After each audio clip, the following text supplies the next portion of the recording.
Hello, everyone. Hopefully you guys can hear me. I'm going to wait for a thumbs up from Bucho. Thank God I can actually be heard. Small victories in the world. Hello, everyone, and welcome back to the Symphony.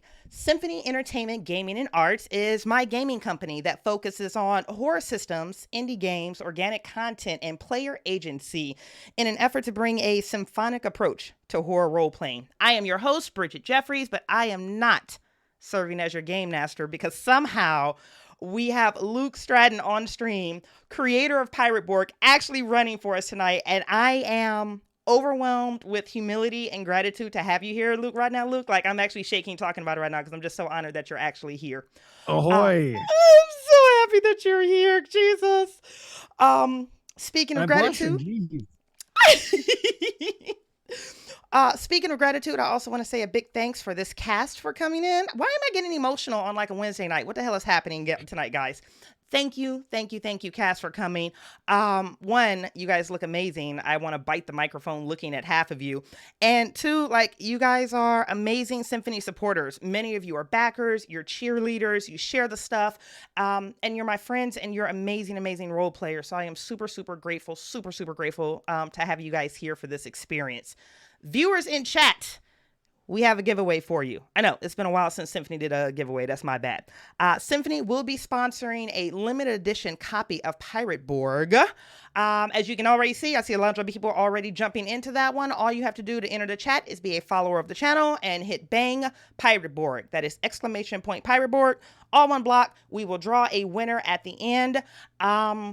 If you can't stay to the end of the stream, please check your Twitch messages. I will do my very best to try to reach out to you there in the event that you can't make it.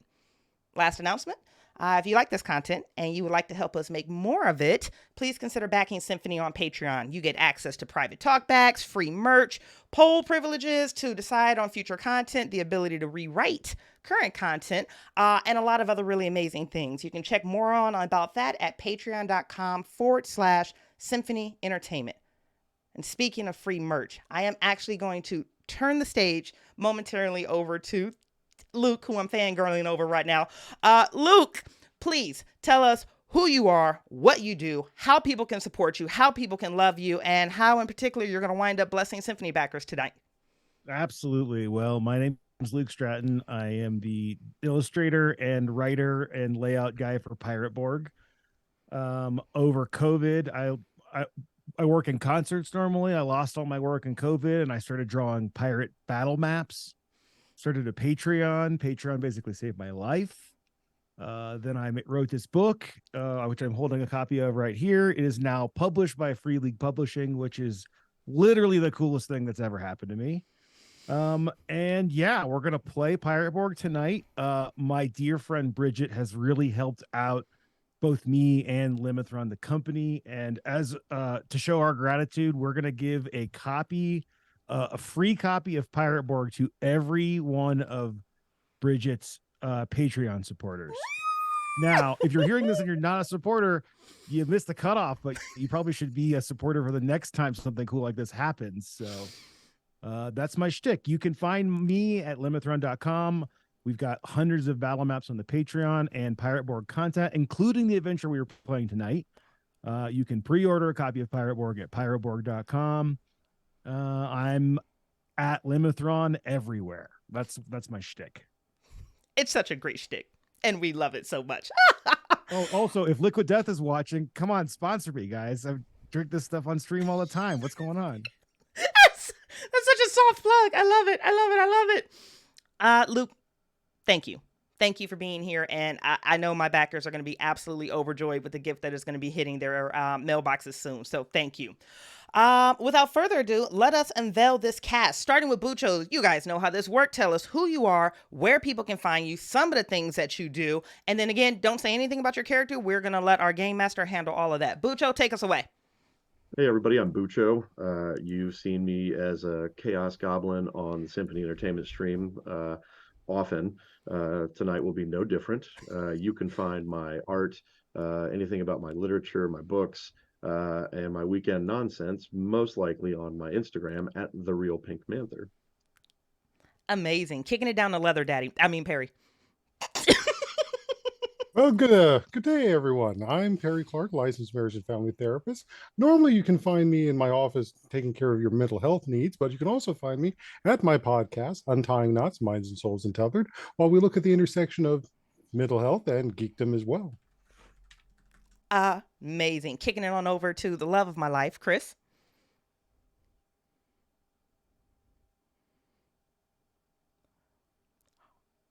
It's not a symphony stream unless something breaks. I did not break it. I just Ha goofed. No worries.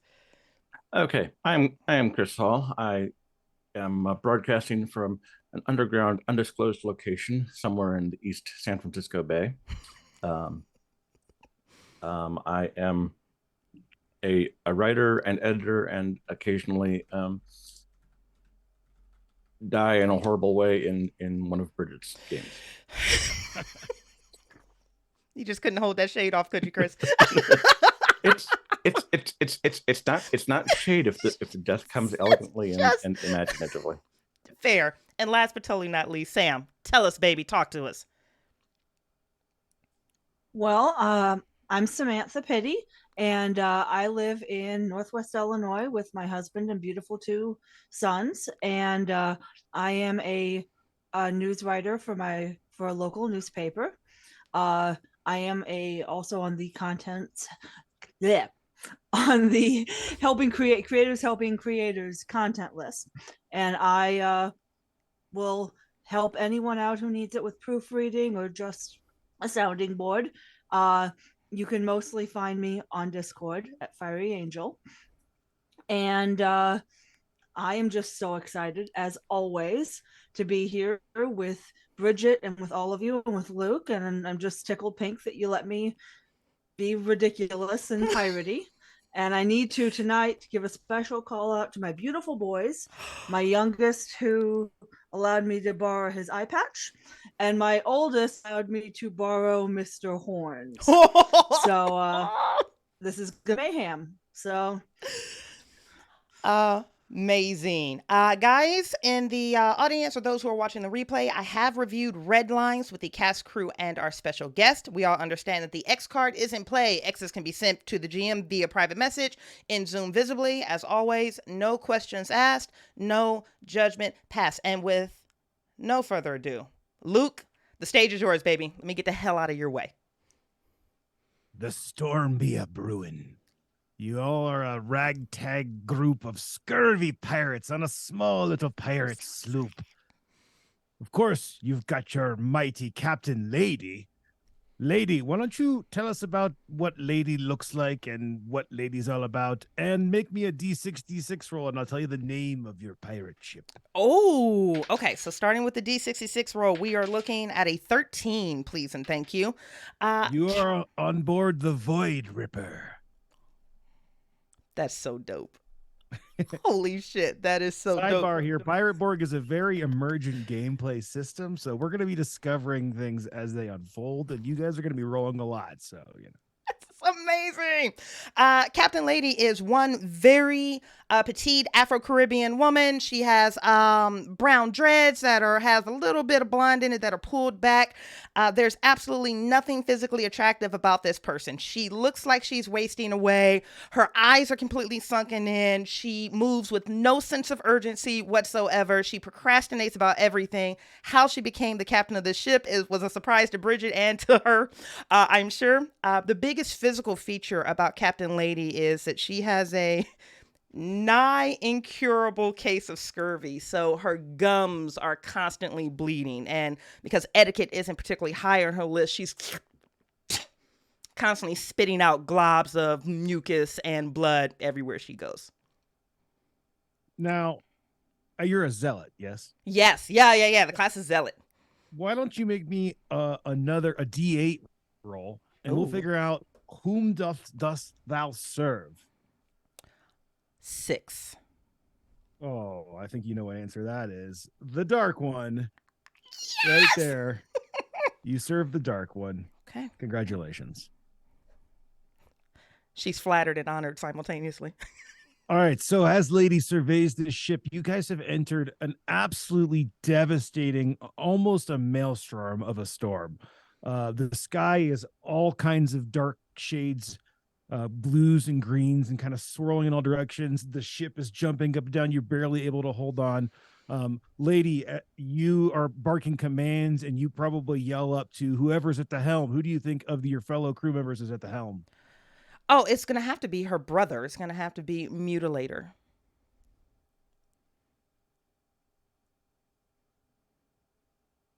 So Mutilator is where she is tall, where she is short, he is tall. He's about 6'1", solidly built, uh, wrestling with the steering wheel as much as possible and trying to keep the hat from their last victim on as the storm is raging against him. You'll see him just momentarily spin the wheel all the way to the left, then spin it all the way to the right and catch it without difficulty. And when he catches it in his left hand, his hand is that of a skeleton. Ooh. How did that happen? Yeah, well, when I'm not steering the ship, I'm usually also keeping everybody alive as I patch them up. There was a little incident on one battlefield where, let's just say, I'm a lover, not a fighter. I don't want to be there. And I ran. Well, she's got the dark one. I ended up with the light one. So you guys are opposed theologically, if you will. Not by choice. Yeah, Thanksgiving is probably very interesting, right? Oh. Yeah, and I keep trying to give her spearmint to help with those gums. All right. Well, as Mutilator and Lady are trying to keep the ship under wraps and navigate this storm, up in the crow's nest we have the lookout. Who do we have? Who's the lookout? Do you guys think? Ooh.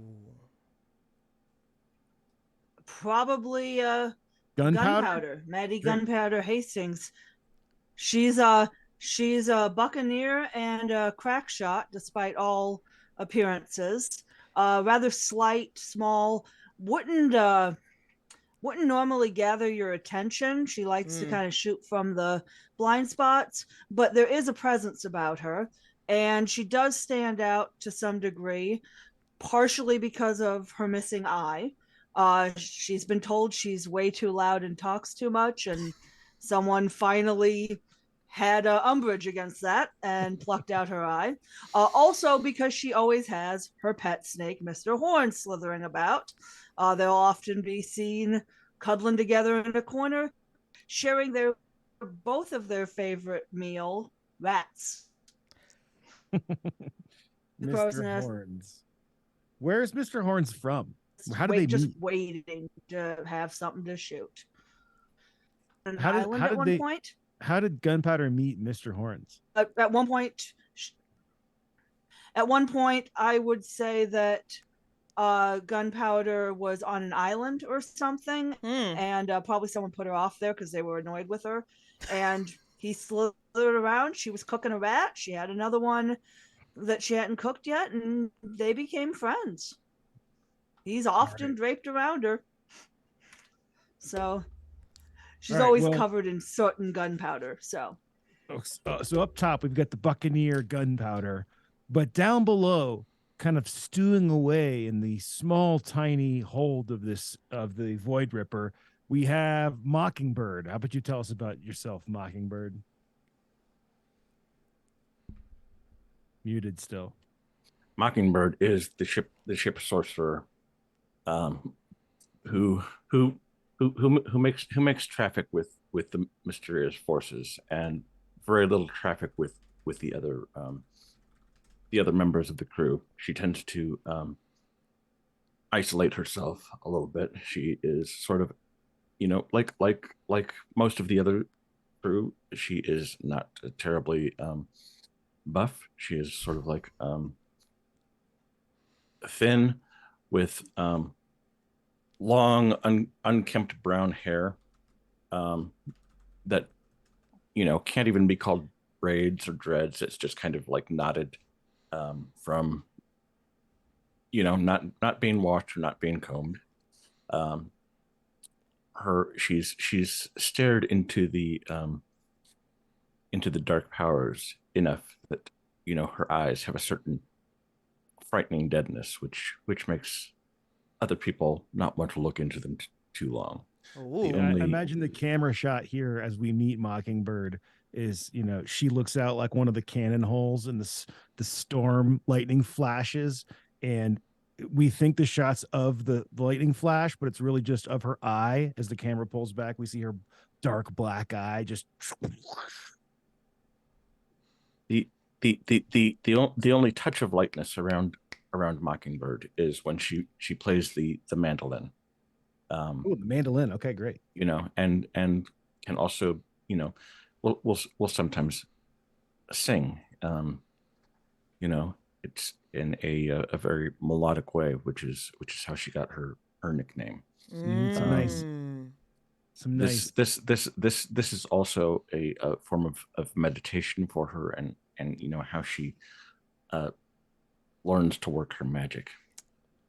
Excellent. Well, I think we all know where Bucko the Brute is, on the front of the ship, laughing in the wind of the storm. Tell us about Bucko. Bucko's not very smart. He's a large man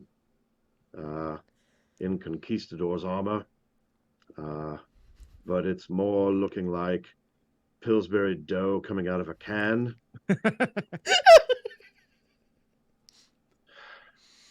And he is on the front of the ship, having been struck by lightning once before. There's a char mark in the armor, and he stands out there on the bow with his machete. This is Tem. And on at which his skin, point you see syphilis as well. He is covered in bumps and nastiness from a bad case of syphilis that he acquired many years ago.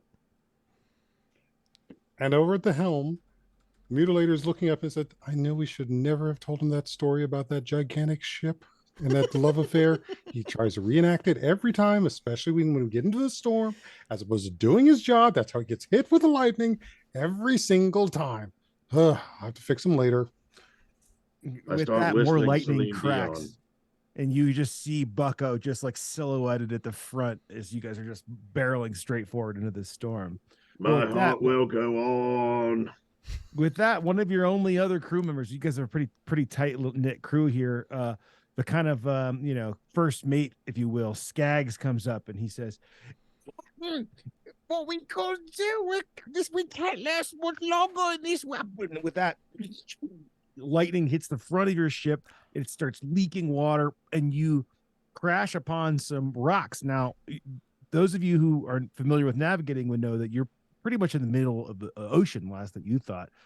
But you come smacking into some rocks, and with that, the lightning illuminates a very ominous looking mountainscape, and glowing in the mountainscape are dark green stone towers kind of jutting up out of the mountains. And with that, Bridget, can you show us the map of the location that you have all just seen silhouetted in the lightning? Absolutely. Map is forward facing for the cast if you want to look at that at Discord if you're not following Twitch. Oh, shit. Oh, God. So this is probably more detail than you guys would see immediately, but you can use this image to paint in your own imagination what it would look like in a severe lightning storm. But with that, your ship is now sinking very quickly, and it is not looking good for the Void Ripper. She's bringing on water, and cargo is just shooting out of all sides. But you do see some rocks ahead of you. What do you guys want to do? And we'll just say, for purposes, if we don't know who's going to go, let's just go in the Zoom, like kind of counterclockwise, starting with Bridget. Okay, so Miss Lady, Captain Lady here, with absolutely zero sense of urgency, is going to call out, abandoned ship, I think. I guess, and she starts arguing with an invisible something next to her. No, you're the one that put him at the helm. I didn't want him at the helm. I told you he couldn't drive. I told you he couldn't steer. Skaggs, can you go? And she's just lazily moving about, trying to give orders and directions, but is more complaining to whatever this thing is that no one can see next to her about how much she actually doesn't appreciate her brother doing anything at all. Abandoned ship. Bucko, let's go. We gotta go. Everybody, You let's realize go. that Skaggs is like, oh yeah, right away, Captain. He's pulling a Smee and actually like stuffing cargo into his pockets, and he just jumps overboard. As you know, the whole front. I bet you Bucko is like up to, unless Bucko's decide to move, he's like up to his shoulders now in water. Yeah. I kind of assumed that when we hit the rocks that I tumbled forward off of the boat into landed either on the water or on the sand, whatever is closest to me, knocking the wind out of me. Oh, that was a good one. Where are we? What is this place? You probably have no idea. I think Bridget would be the only one that might know. Actually, you know, Mockingbird, what's your like arcane background, you think?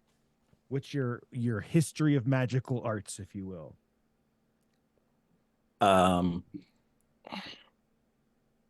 Well, you know, I haven't thought too far on that, but I think that it would be sort of a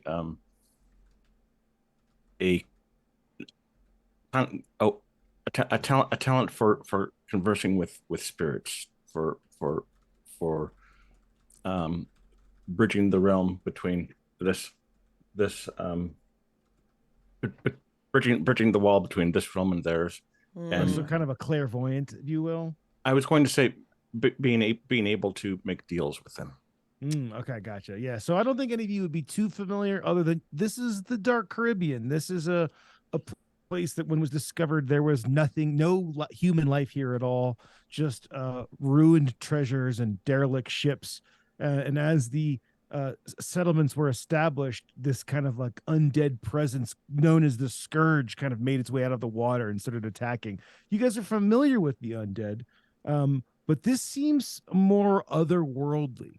It does, I'd say maybe in Lady's mind, if she's paying attention, it does kind of remind you of something you heard some kind of fanatic talking about at the bar once. He seemed to be like some kind of cultist or something, about some, you know, he was rambling, drunken ramble. The sunken waters, when the stars are right again, it will. And you didn't ignore him at the time, but now you're like, wait a second. Oh, if she could go back in time and actually pay attention to that conversation again. She's thinking about that as she's leaping overboard. All right. I would like everybody to make me agility checks. Uh-oh. So this is just a D20, and you're going to add your agility modifier. And we'll see how you fare coming off of this ship. No, Bridget, she's still just wandering around aimlessly. I got a straight up 0. Yeah, 0. Oh, your modifier took it down to a 0. Yeah. Okay, how about you two, Gunpowder and Sorcerer and Mockingbird? I got a 4. I rolled a critical. I rolled a 1. Oh, a fumble. A fumble. Yep, okay. Critical fumble. Okay, And so none of you have made it to land. Oh no, I got a 15. Oh, okay. I got a 15. Mutilator, So- you crawl up on a rock right next to Skaggs, and he's got his arms like full of your loot from your last thing, you know.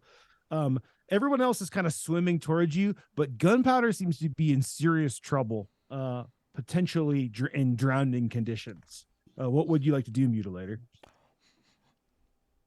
At which point I sort of look over, seeing Gunpowder in that state, grab Skaggs, pull his belt off, and whip it out for Gunpowder to hold on to while Skaggs' pants fall into the water.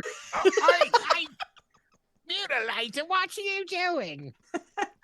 Hey, you chose hold on to the loot as opposed to your comrades. Yeah, he's like waddling around, and you're able to throw your belt to Gunpowder and pull Gunpowder ashore. But with that, you hear coming from behind you a shot, and you turn and you look and see Skaggs from the back, but then he just kind of falls over dead, and you see a bullet hole right through his head. And then kind of off in some further rocks, you see a band of dark-looking figures. And one of them says, "Don't any of you fuckers move. You stay right there." And you turn, you see a small band of piratey-looking folk kind of hanging out on this rock that kind of connects to the rest of the land, if you will. What do you guys want to do? I think Bucko would immediately head towards them, regardless of what they were threatening him with. You all can eat my fuck. I'm coming. Okay, and this guy who's really trying to be intimidating, he goes like this, like, and he like pulls out his powder to try and reload his flintlock, but like it's raining, and he's a little disheveled, if you will. How about that? Tim has not eaten today.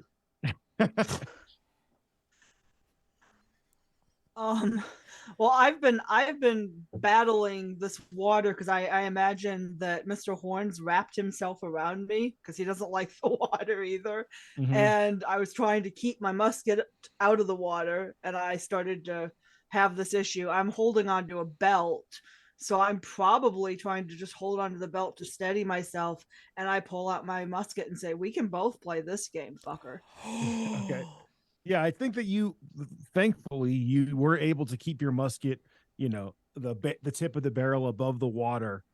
So it is ready to shoot if that's what you want to do. But with that in mind, how about let's go ahead and see what's going to unfold here with Bucko and the small gang of pirates. So I'm going to roll initiative. Actually, let's have the captain roll initiative. So in Pirate Borg, initiative is just a D6.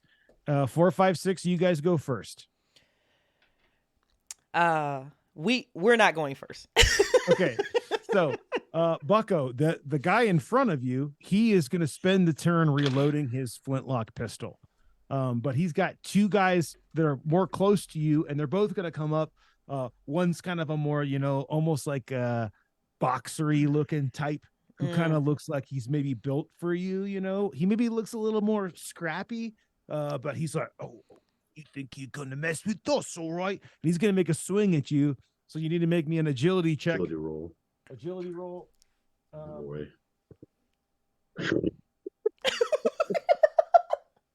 And like often in the table, I'll have players roll their own damage. But for the stream's sake, just for speed, I'm going to roll damage today, and 4 damage coming at you. Holy. That's cool. So you just take it. Yeah, I have to take it. So he really, he like clocks you good. I think maybe a few teeth kind of get loose in your mouth. And the other guy, he's going to come in and he's got just like a broken bottle. And he's going to come at you for D2. Okay. And you, if you are a smarter of an individual, you think that these pirates aren't very well armed. 1 damage coming at you. Woof. Oh, I don't roll for agility on that one? No, you do. I'm just telling you that you're up against. Gotcha. Yeah, so that was a natural 20, but my agility is a -1. So okay, 19. so Pirate Borg, natural 20 is an automatic success, and you get to make a free immediate attack back at this guy. Holy. Perfect. I would love to So why bury don't you this go ahead and machete roll in his head. Yeah. I'm assuming you're going to attack with your machete, yes? Yeah. With Tim. Yeah, so making a roll back, and you can go ahead and roll your machete damage. Okay. 11. No, that doesn't hit. Do I add strength to my hit? You add strength to your roll, yes. Okay, perfect. Then it does hit for 3 points. All right, so you come and slash, like the second guy misses you with the bottle, and you slash right up through him, and he's bleeding very, very bad. So much so that he is actually going to take a morale check to see if he holds fast. And he rolls a 6, which is under his morale, so he's just agitated. With that, though, there are a couple other behind, and we're going to say that one of them is going to take a shot at anybody but Gunpowder who's still getting out of the water. So I will roll a die to see which one of the 4 of you attacks, and that is going to be Mockingbird. So you are being, you need to make an agility test to dodge this shot that's coming at you. Okay. Or else you are going to take 3 damage. I only have 3 hit points. Oh, wow. That sounds interesting. Luke told us in the whole screen to make sure we had the pirate board generator thing ready. Yeah, you gotta have that character generator ready. It's the first round though. You're gonna have for Devil's Luck. Yeah, you'll be fine. I rolled a natural one. Okay, so that would actually be max damage or double damage. So you would take 6 damage, but you can use your Devil's Luck to either negate the fumble altogether, or I think probably better off in your case is to spend it to have them re-roll or have yourself re-roll your dodge. So how many Devil's Luck do you have? I have 3. So yeah, spend one of those, give it to me, as if it was a coin, and then you go ahead and make your re-roll your agility check. Okay. I will do that. Good luck. Or we can't wait to meet your new character. Yeah. You got 2 more, so first round deaths would be pretty crazy. Okay, I got 14. All right, so yeah, well, how does Devil's Luck save you? Like, what lucky action unfolds for you to dodge this first musket shot? Let's see. I've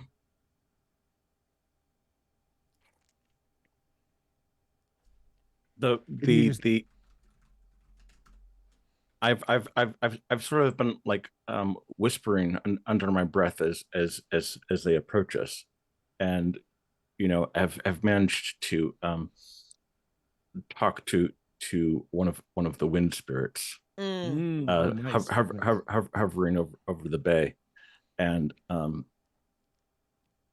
for a promise of a small favor in the future, I've gotten him to shove the blood aside. Excellent. Okay, with that, it is your guys' initiative, and we're going to let's start with Bucko, because you're up front, and then we'll just kind of go around Zoom. Perfect. I think clockwise actually makes more sense. So okay. So I would make an attack on the guy that I have not injured yet. So the first attacker, I believe. Oh, the guy who actually really hurt you. Yeah. Yeah. Okay. So that'll be like I said, it's always DR12 unless I tell you. So you can go ahead and roll your D20 and damage at the same time. yeah. So it'll be 1 point of damage. 1 point of damage. Okay. And that's with your machete? Yeah. Yeah, okay. Now, and one thing I would always try to encourage in these kind of new SR games, there aren't a lot of things in your character sheet, so like don't be afraid to get theatric with your description, and maybe things will unfold different. It's not necessarily just a back and forth slog fest, although sometimes that is what you need, Okay. Okay, so know. Mutilator, what so in front of you see at least a couple pirates way off in the distance, and then you see the 2 that have just attacked Bucko, and the one who is still busy reloading his flintlock. So I'll turn to Gunpowder and say, bracing, it's like, make it count. And at which point I will trigger my feature, Divine Light. So at which point I am just a giant spotlight radiating out across the entire battlefield. Everyone, all the enemies who can see me have -2 DR against themselves. Okay, great. Yes. So it's almost like a holy white light, like you said, right? Kind of coming from your god or whatnot. And the Show pirates off. kind of and Bridget, why don't you show us the map again, and I'll kind of give you guys now that you guys can kind of see with this divine light showing where exactly you are, and I'll explain to our streamers. Beautiful. Map is forward facing. Okay, so if you can see here on the bottom left, there's a little kind of island with a couple temples, and it's kind of disjointed. That's where you guys are in the distance with this divine light glowing. Did you roll for how long? Why don't you roll me 2d6, Perry, to see how 2d6 times 10 minutes to see how long. 6. That's 12. So 120 minutes. So 2 hours. Yeah. So one of my favorite things I like about this light, this is very different from other role-playing game systems, is that you'll see here, the effect only ends when time doth expire. So it is not a light switch. It is glowing brightly for 2 hours. The whole city is now alerted to your presence, and the pirates that are on this little island are, and some of them scurry away, but the ones that are still directly fighting you are carrying on. Mockingbird, what do you do?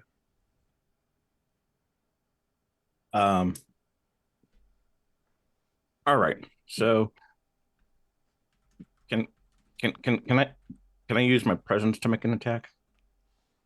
Just sort of Presence a is used for ranged attacks. Do you have a weapon? I have a Marlin spike, but Then the answer would be no. Do you have a spell? What is your spell is my real question. I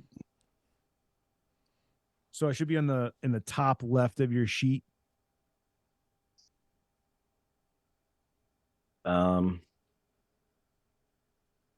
My relics and rituals is blank. I don't No, have like anything. above that. Oh.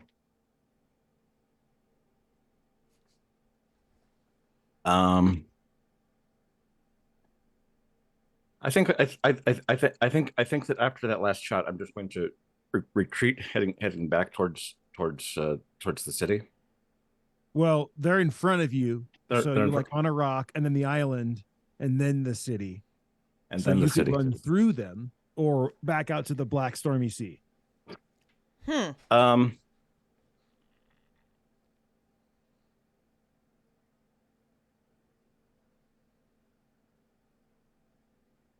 I am going to I'm going to sort of damn, it's tough. Um at this at this point, she's looked into the dead so much that she doesn't really care about her own personal safety. Mhm. So she's got the Marlin spike in hand, and is just going to like run at the nearest one with Okay, great. with it. Do you think she runs at the one that kind of looks like a boxer and successfully punched Bucko for 4 points, or the one with the broken bottle that was terrible and missed Bucko, and who actually has taken some damage? We'll go for the broken bottle one. All right. Yeah, go ahead and make me a strength check. So you're going to make a D20 check and add your strength modifier. And then roll me a D4 to see how much damage. Okay, I got a 19 minus 1 is 18. That'll hit. D4. And I got a 1 damage. 1 damage is it's not enough to put him out of his misery, but you definitely, kind of club him along the side. He's going to take another morale check. And he rolls a 6, which is just under what he needs to start fleeing. So he's like, Get off me! What's the big idea? and with that, Gunpowder, it's up to you. I'm going to hold on tight still to that belt to use Yeah. it to kind of steady myself. Okay. And I have my musket down, which should be loaded because I was it's loaded. on point in the crow's nest. And I see Bucko's fighting a scrapper, but I'm worried about that guy loading an actual gun. So I'm going to shoot him. Okay, and great. Perry, you gave me a bonus, so it's a -2 off the roll needed. So that'd be a 10 instead of a 12. And I have crack shot, so I need to get at least an 8. Oh, wow. hit. Very Nice. Very nice. What's your Buccaneer ability? My Buccaneer ability is crack shot. Oh, is crack shot. And the other one that's built into the Buccaneer class is that it only takes you one round to reload that thing. Yes.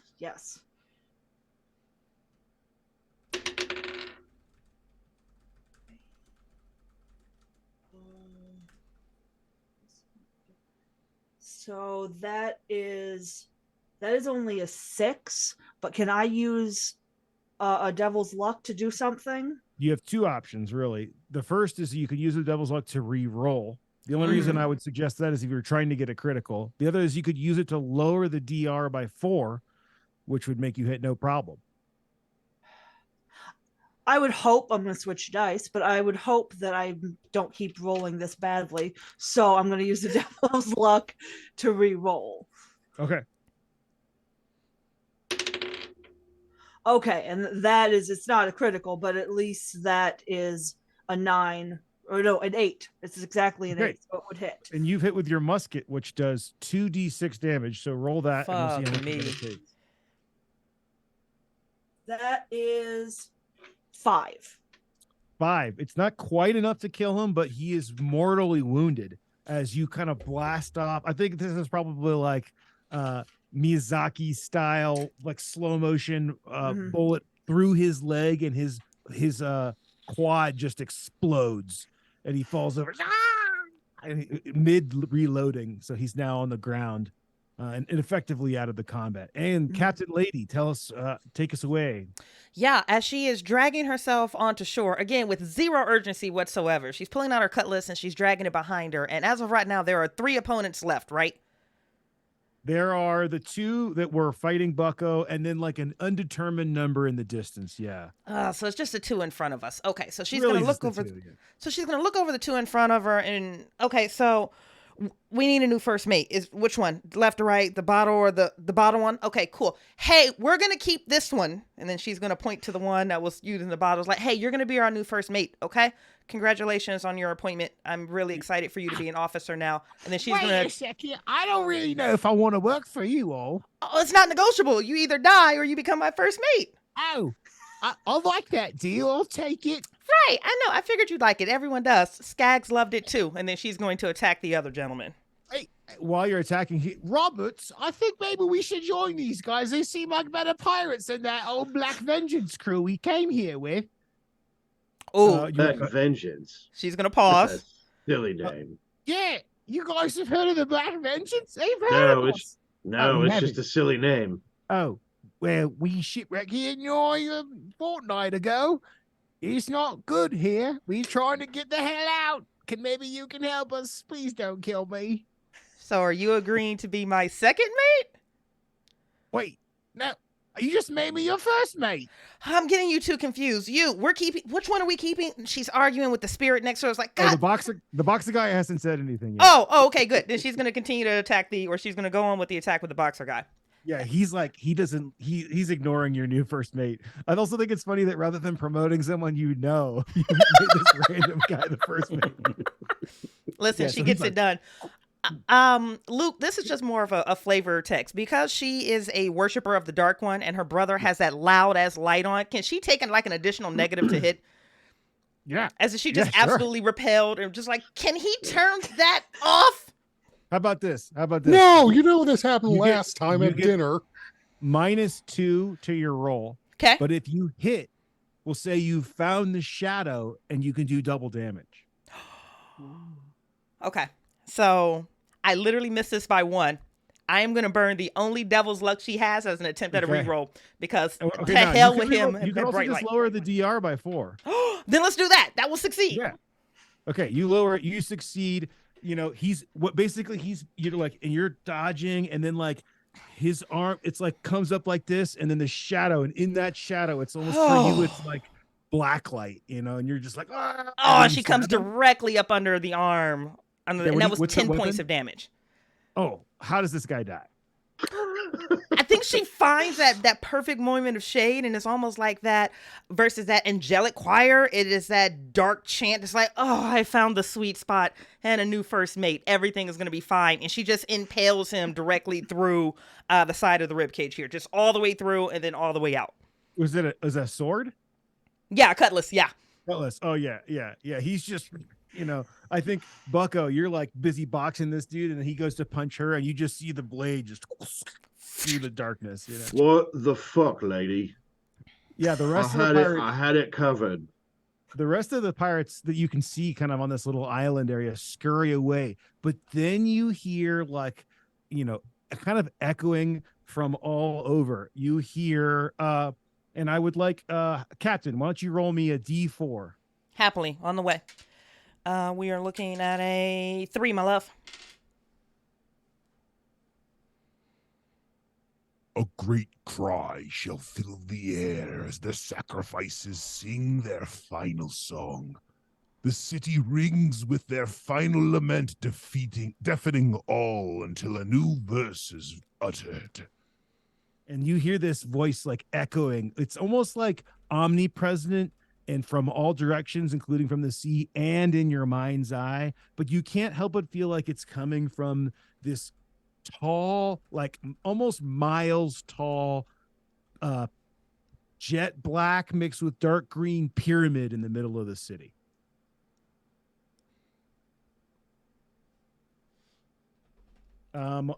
Just a real few fast. moments- I'm go so ahead. sorry, Luke. I'll cash up you $1 if you use that voice again at any point during the stream. Oh, I got more. I got more voices than that coming. Don't you worry. My God. Sorry. So you guys make your way kind of up onto this little island, and you can see the remnants of a camp. There's pools of water everywhere. It kind of reeks of brine. But there seems to be like a shipwreck here, and the crew is frail. You realize now that in this bright light that's glowing that your new first mate. Did we give him a name yet? Oh yeah, because she would rename him Bob. Yeah. Okay. He go, Captain, yeah, and he brings you up to speed. He's like, Oh yeah, we were sailing, and then this city came out of nowhere. We've been held up here on this little island for nigh a fortnight, and there's these weird fishy folk that keep trying to take our food. I don't like them one bit at all, but they don't know what really scare me. It's them damn cult folk hanging up there in those them there hills, and he starts like kind of rambling and not really making sense, and he kind of wanders off. And as he says fishfolk, you kind of look into the ruins and you see like 3 or 4 sets of double like glowing blue-green eyes. It's really big, just kind of staring at you. So Tim, my machete, glows in the dark if there are undead nearby. I know like it's a dark, stormy kind of evening or day. Is there any kind of glow to the machete at the moment? Oh. Does it specify a range? No. It just says nearby. Your answer to your question is no, it is not glowing, at least not bright enough for you to see in the glowing bright light that the mutilator has cast. Perfect. Okay. Now, mutilator, I'll let you choose. What form is this light taking? Is it floating above you guys? Does it follow you when you walk, or does it stay as a single point of light? What do you think? It's probably radiating around me. Okay. So almost like a lighthouse light that's just sort of pulsing in a rhythm. I like that as a around me. lighthouse. Okay, like you're just light AF. Okay, you're just, yes, and So I will have and I will also have stopped and picked up Bucko's teeth, and it's like, okay, shut your eyes. I'm gonna try and stick these back in. Hold still. And jam the teeth back into the sockets. Oh, all right. Yeah. Okay, I'm going to say though that Mockingbird, as she like catches the gleam of those inhuman eyes, feels, a sort of like fascination with them. She the look is alive to her, and sort of like, it's too soon to tell whether she's like attracted to it or just like feeling a warm obsession and hunger. Oh God. So you're staring at the eyes, and as the eyes are like, they kind of blink, and they're not floating per se, that just that they're floating points of light. You can kind of see them moving. Why don't you make me a presence check? Ooh. That was a 13. A 13. You kind of make out like almost like a sailfish fin on the back of one of them as it kind of scurries through some ruins on the other side of the like water between the little island you're at and the rest of the city. In the process, you also stumble across a barnacle encrusted ore. Oh. I will tell you as a minor spoiler that this ore will let one person paddle as if they were 10. You probably don't know that yet in character, but it's a nice ore. Yeah. And with that, you're kind of like all milling around to see what you want to do, and then all of a sudden, another bright kind of green light shoots up from the kind of giant pyramid, and you hear, beasts of the waves shall throw down themselves upon the city, where their blood shall slick the streets and make them unwalkable. And as this is happening, you hear yells like, and waves start crashing, and it's like waves of blood, like all over the city, just everywhere. The pirates that were there are now like hiding. Maybe they've carved out hidden places in the past 2 weeks that they've been there, but you can't really see any of them other than your new. Did we name him? Your first Bob. mate? Bob. It's first mate Bob. Oh, Bob. I love that. What about Bob? Okay, what do you guys want to do? Like, what's the overall objective of the party, if you will? Well, Tim is hungry. He wants blood. So he wants to go to the town. Okay. I am feeling a different kind of hunger, and I'm just kind of like staring at the places where I saw the eyes and holding my my marlin spike tightly in one hand, and really not paying much attention to my companions at all, just kind of like wanting to set off towards the town. Okay.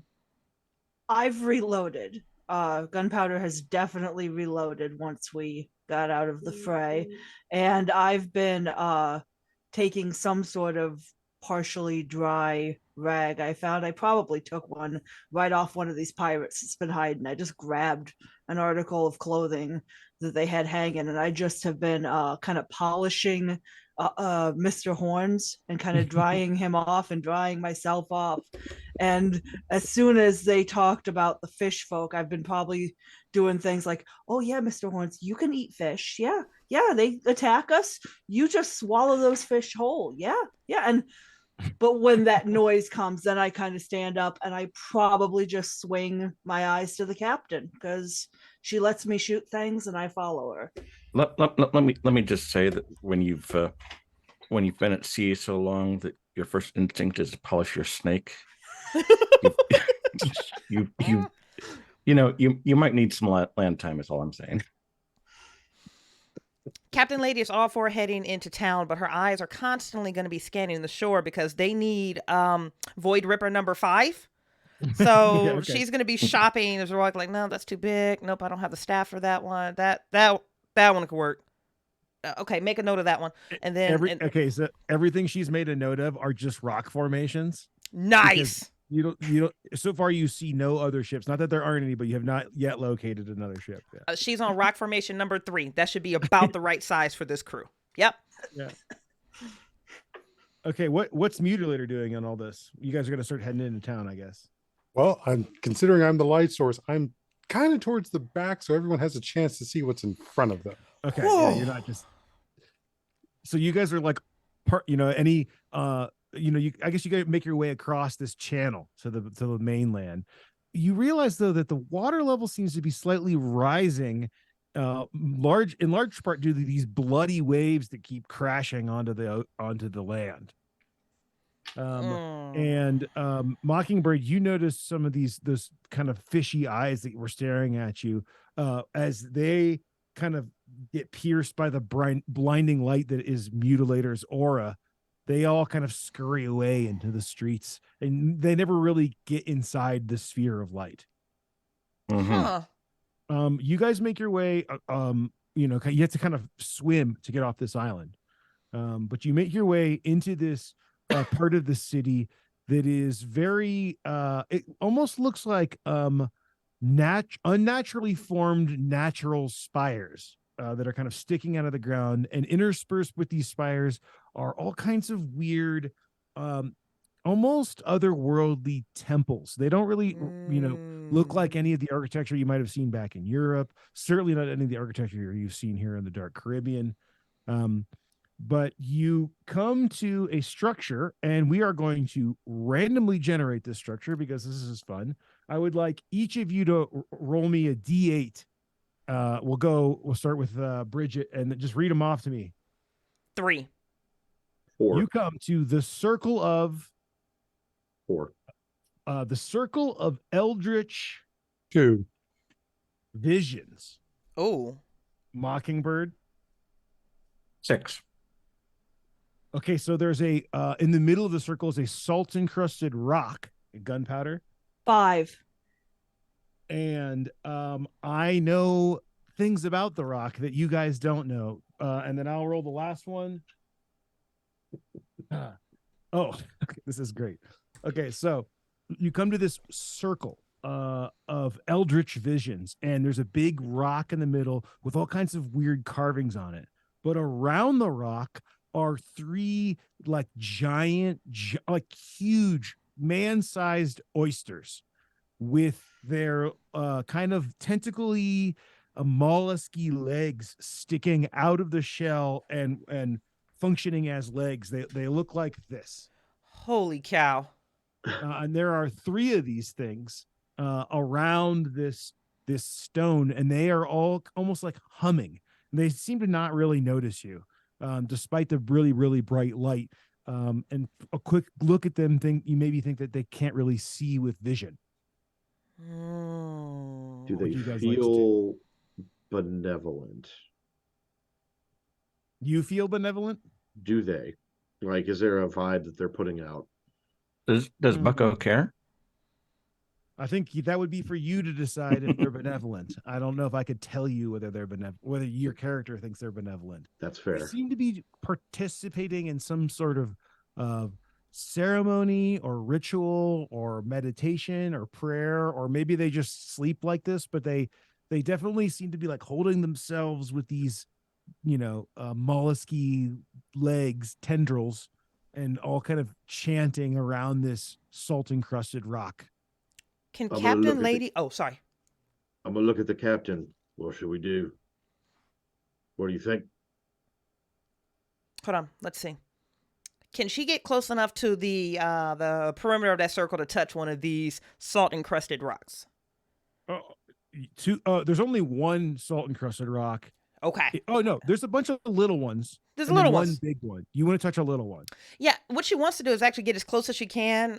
She's showing a certain degree of deference. I mean, she's a zealot, so if they're praying or meditating or worshiping or trying to connect with whatever, she has enough respect to be not like overtly rude about it, at least on the front end. But if she can get close enough to one of those little small pebbles of rock, she would love to rub one of those over like the bloody gums of her teeth, swish that around and spit it out. Can she use soul to try to connect to figure out what it is that they're doing? I would like you to make me as you pick up this salt thing, I would like you to make a spirit check. Oh, okay. 22. Well, it's critical. Oh, crit. Okay, Crit. Yes, there we go. So you're about to, like a comic book shot of like your tongue about to like hit the salt rock, when you're the little like fibers in your tongue sense that this is a sorrow-inducing salt rock. And you all of a sudden feel like almost telepathically connected with these oyster cultists, if you will. And all of a sudden they all turn and they don't actually turn their bodies, but in their mind's eye, they all turn and look at you, and you guys kind of experience a harmonious, not psalm, but like a hum, if you will. Yeah, and all of a sudden your mind is like filled with visions of like deep in the underwater. I think we leave them alone.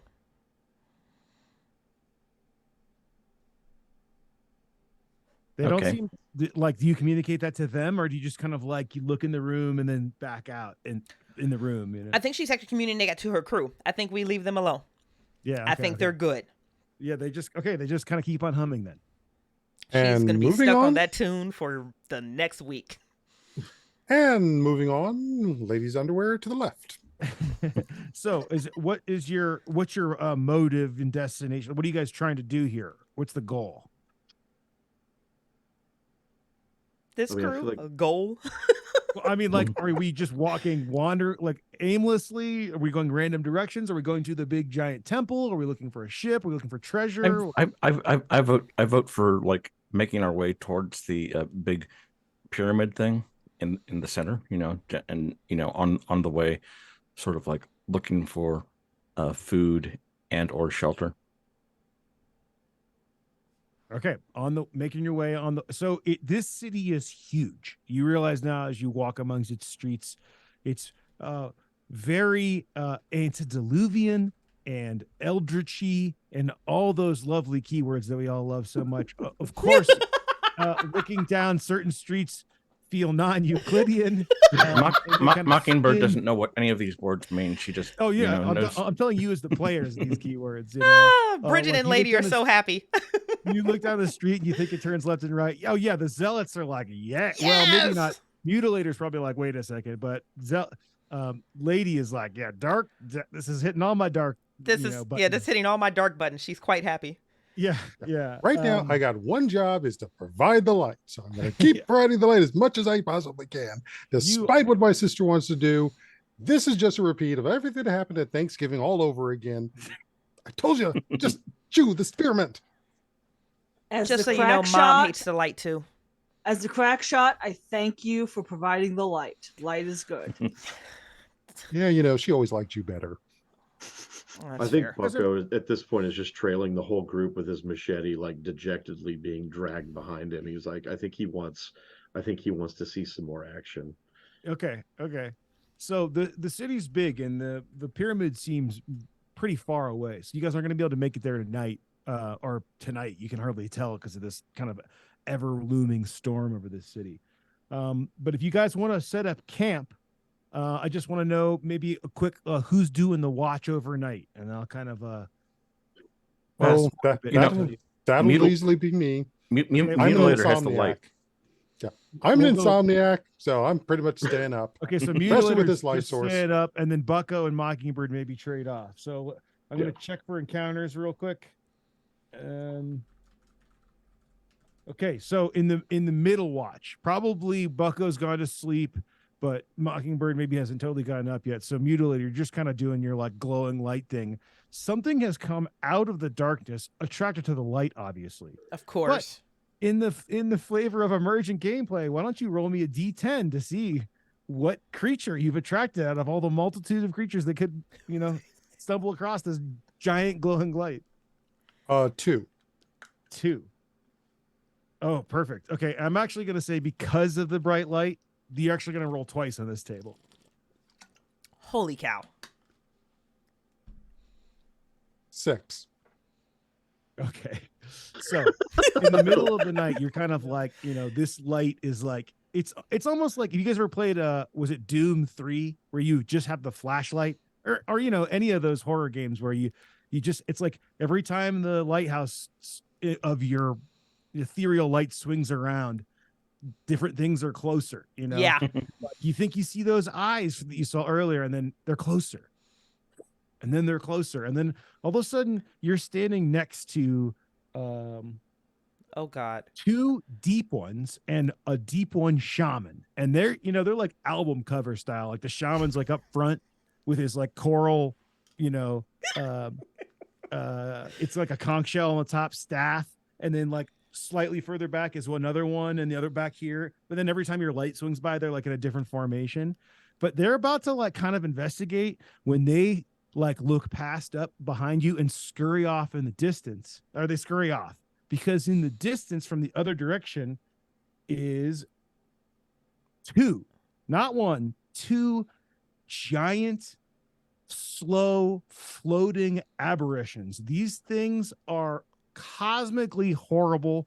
They don't look like anything you've ever witnessed on the planet Earth before. Maybe if you could go deep sea diving, they might be okay, but they aren't underwater. They're floating above you, and they have like long tendril things kind of surveying the ground, and a bright green glowing light that just kind of is like surveying. And the light is it's like in an arc that's about to swing by your camp. What do you do? Where am I right now? Am I still asleep? You are. This is the middle watch. So yes, you are asleep. Okay. Only the mutilator. This is Mutilator's action to decide here. Oh, what's around me so far in this place that we made camp at? You are in like kind of an old ruinous spot. There are kind of not moss covered, but maybe barnacle covered rocks, seaweed strewn over things. Like this thing was underwater, but it's not now. And there are like kind of pools of briny water and briny blood everywhere. Okay, sis, this is your thing. As I'm running and hiding behind one of the structures as far away as I can be, even though I'm basically showing where I am. Yeah, and your light is just like glowing behind the structure. Yeah. Hey, like I said, I'm a lover, not a fighter. I'm the coward. So, lady, you are definitely awake, and I say, Mockingbird, you guys are probably all awake, but lady, what do you want to do? Oh gosh. Okay. I just want to make sure I have the description right. It's not that they're closing in on us. It looks like they're sweeping a light, and this light is getting ready to find us. Correct. The light, yes, and I'd say the light is going slow enough that you're like, it's like a searchlight, and it's maybe about to hit where you guys are at. Has everyone else woken up with me? That was loud and obnoxious, and I love Perry so much for that moment. I'm up. Gunpowder. Yes. Yes, Point at Bob. Bob, walk. Actually, run that way. And if the light is coming in slowly in this direction, she wants Bob to run towards it. Okay, Bob is gonna take a.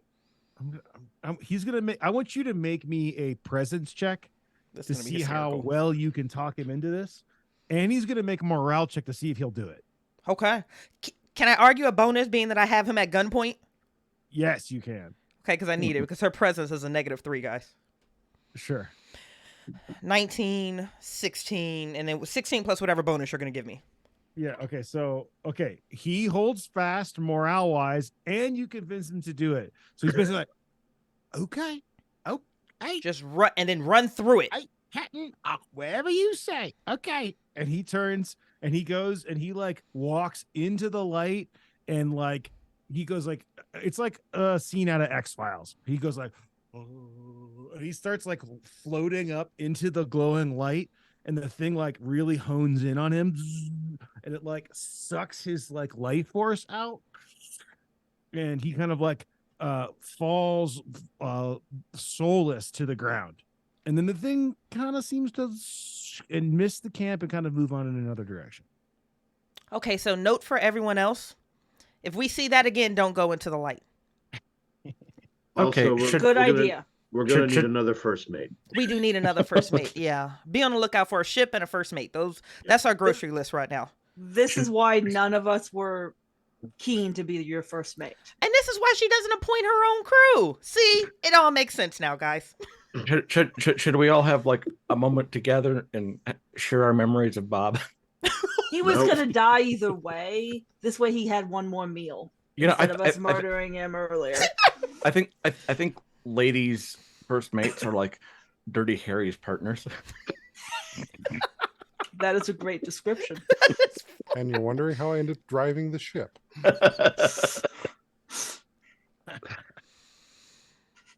Because you're the smart one? No, I'm like Deanna Troy crashing the Enterprise. Whew. Okay, so yeah, if we see the blue light again, run. Yeah, you guys you're running away. Okay. How high up in the air are these things? Probably maybe 50, 60 feet. Okay, so way up there. Okay. Yeah, they're not just like head height. They're pretty up there. They're big too, very big. Okay, so as you guys make your way, you're kind of running maybe away from the light, which kind of ends up being towards the temple, when you hear omnipresent and in your mind's eye, the city shall shudder and crack. From the crack shall pour forth the malodorous smoke of pestilence. And with that, the ground starts cracking open, and this like rank green yellow fog starts just shooting out, and all of a sudden it's very hard to see. You get a whiff of it, and it smells like sulfur mixed with brine. It is not good. And the water level just rises a little bit higher. The temple seems to be the pyramid seems to be the only high ground in sight. Well, I suppose we better start moving towards the temple. Has it been 2 hours yet? Oh yeah, I guess your light would go out at probably during your watch. I actually think your watch probably was going to end. So maybe while you're running, it kind of starts to dissipate. Yeah. Oh. Yeah, and then if you guys want to like, finish the rest, if you will, with with Mockingbirds, we can fast forward through that, but you guys are able to like, okay, the lights out, we can find somewhere Yeah. to rest now. On that note, that wasn't the only thing that showed up. What do you Some mean? more of those strange fishy guys were here, then saw those things and hightailed their ass out of here. Huh. They must have So- seen me sleeping nearby. No, Boko, I don't think that was it at all. I think it was the foul soul draining thing that floated above us. I mean, potato, tomato. Boko, just do your thing and hit things. Don't talk to us at all. Besides, unless you talk, those teeth stay in longer. Mm. That's fair. That's fair. Just pretend you're a homicidal beast of burden. I'll be happier. Am I not? You're talking again. The beast of burden doesn't talk. Actually, a lot of beasts of burdens talk a lot. They just don't speak in English. They speak in lots of rah, rah, and she's getting louder without even thinking of talking about all these different things. And yeah, Mr. Horns, don't they? We've heard a lot of noisy animals, but beasts of burdens never shut up. Yeah, and I'm just like slowly turning on you with this dead, horrible gaze that no one wants to she really doesn't look at. notice. She doesn't notice or care. She's probably hoisting Mr. Horns up a little on a rock because he's getting wet from all this water and he's not happy about it. And all the while, the captain's like, I know, children. To the temple. Come on. Yep. I know you hate when he talks. Let's go. Come on. So as the sun rises over this city, which I think the zealots, you guys might have figured out in your kind of exploration, you find some dusty tomes here and there, or some, scripts carved into tablets, that this is the fabled city of Cathagan. And all of a sudden, lady, you're reminded that that is one of the words that guy at the bar was talking about. He was going on about The wretched will rise Cathagan, and the world shall be one with the elder one, great old one, blah, blah, blah, blah, blah, blah. and then you do remember him. Now it's coming back to you that you're, kind of deeper into this place. You remember him talking about some god's name, and we are going to randomly generate a great old one. Oh my God. I'm so That happy. sounds like a terrible fucking idea. But okay. You're not summoning it, you're just randomly generating it. I would like you all to roll me a D8. And you just read off the numbers and I'll write them down in order. 3. 1.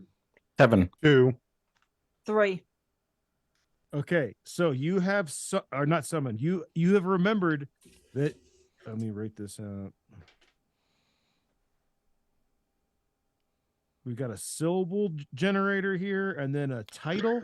Not a syllable generator, Lord. Oh yeah, yeah. This is beautiful. Here we That go. is so Lovecraftian. And I'm not going to tell you these final rolls here. I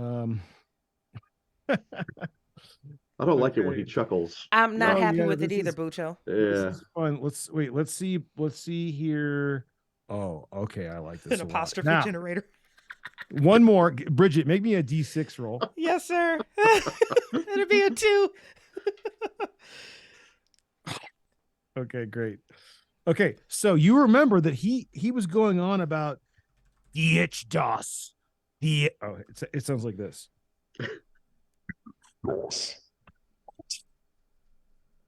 So that was DHDOS, the encrusted is the name that you're remembering from this guy's drunken ramblings. DHDOS, the encrusted. Boy, that's a name and a half. I'm so uncomfortable. DHDOS, the encrusted. Okay, so as you get closer, like this name just kind of like it really is ringing in your ear. It's a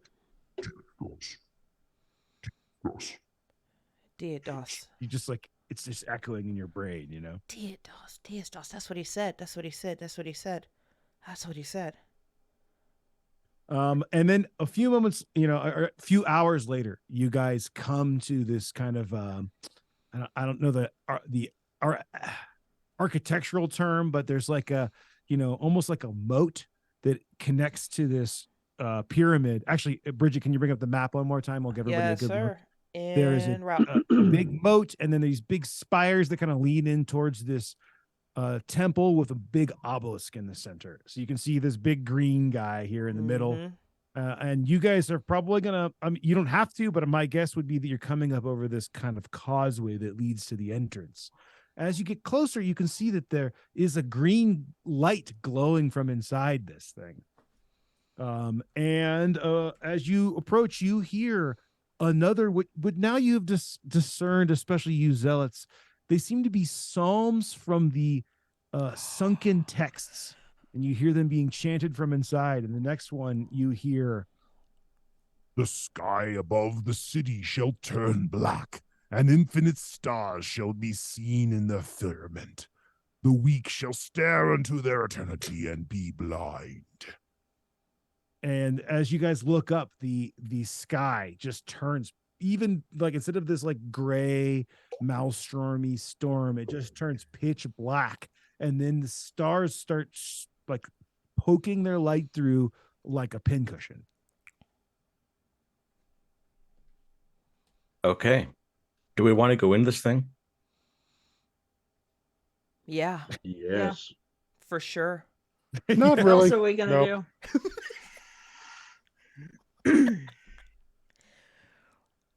All right. So what are you guys doing? You're hanging out, making your way in, or I'm going in. It occurs to me, among my cheap gear, I have torches. Oh, nice. Let me see how many I have.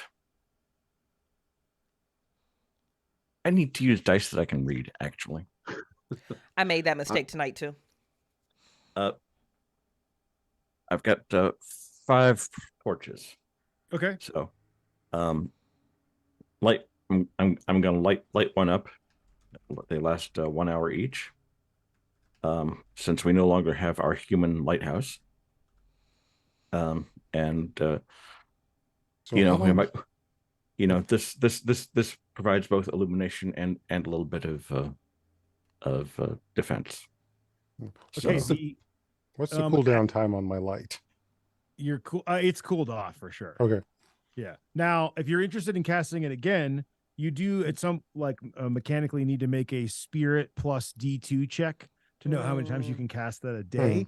But it's a new day, so you could roll that now, and you'll be able to cast it that many times. So at least one. What's your spirit modifier? It's a 4, and so I rolled a 2, so 6. Oh wow, yeah. So you basically, I mean, you're talking lots of light if you want it. Yeah, Nice. just keeping that on standby. Yeah. Okay. So you guys come to I'm just gonna kind of go with a narrative here that we'll think that maybe we could have figured out if we'd spent more time exploring and whatnot. But you piece together that this is a structure called the Tartarian Temple.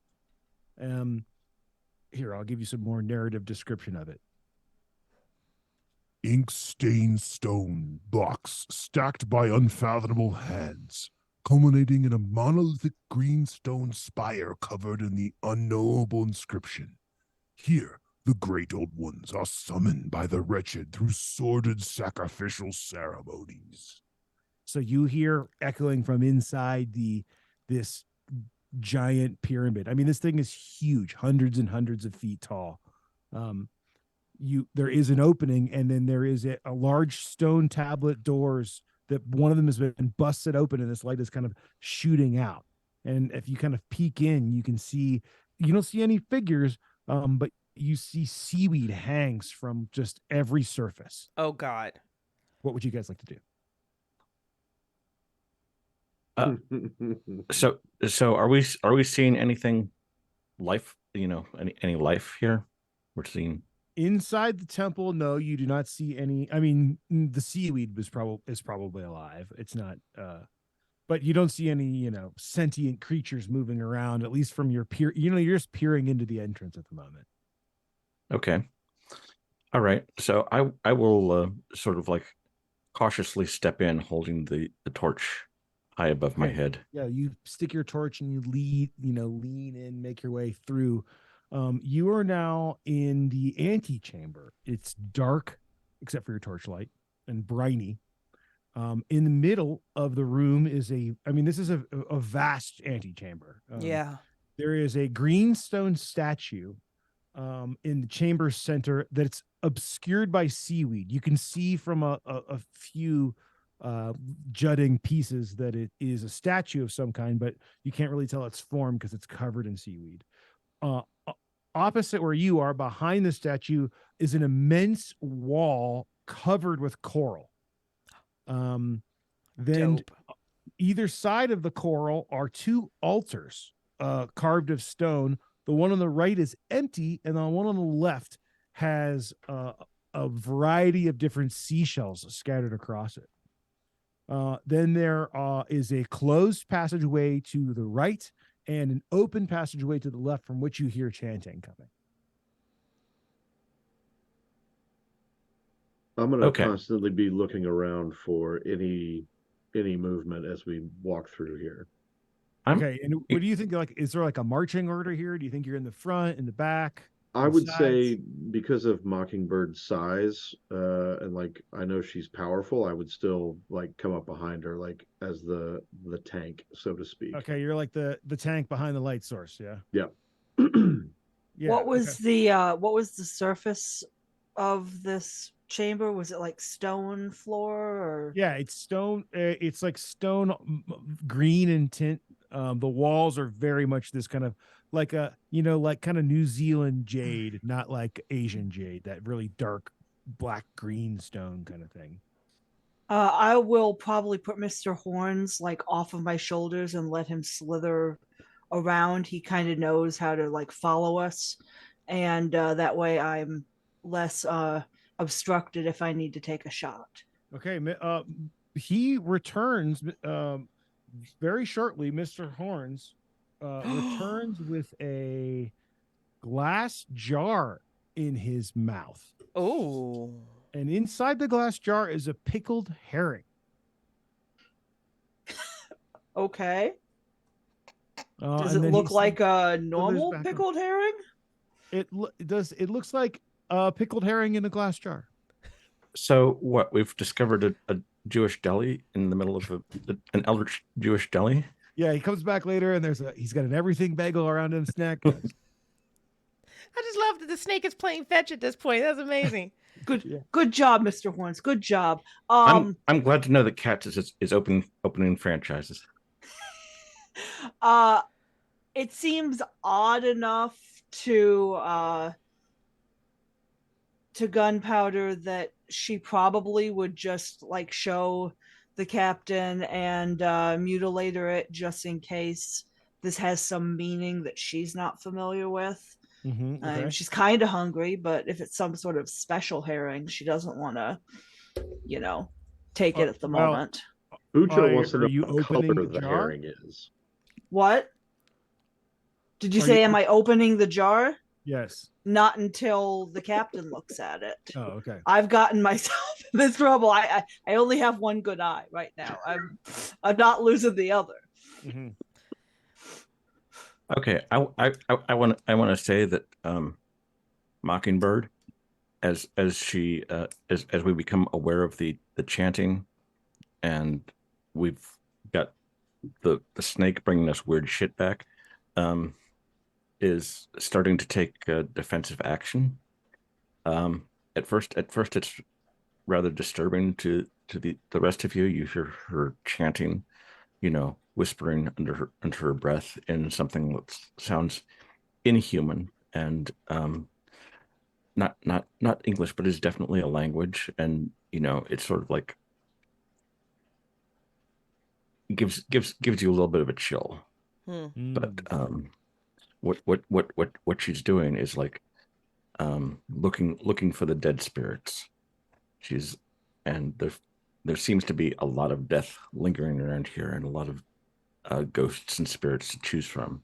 Definitely a lot of death. You actually are sensing the closeness of death through the closed door on your right, and actually as you listen to the door on the right, you can hear faint whimpers. But then kind of through the coral wall, if you will, you sense a very strong presence of dead spirits. Okay. And what this amounts to is that I am doing my protection spell. I summon a ghost or spirit to watch over the souls of myself and my allies. Nice. I managed to negotiate to include Mr. Horns in that too. Thank you. Great. So does anybody who has armor gets an extra D2 on top of their armor? Holy shit. If you don't have armor, then now you have D2 armor until this thing wears off. Oh, good to know. How long does this last? An hour. An hour. hour. Yes. And So unlike real armor, it does not affect your agility or dodge checks like Nice. regular armor can. Yeah. So Captain Lady is having from what I'm hearing, the exact opposite reaction to this temple.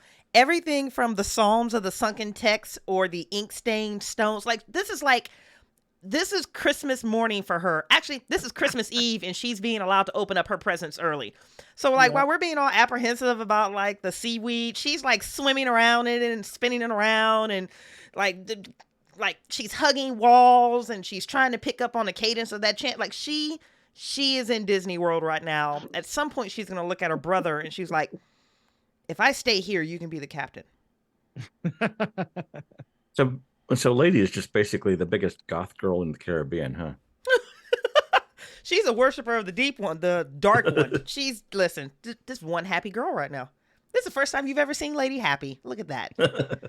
I've seen Lady happy even before, and those didn't end up well for those around us.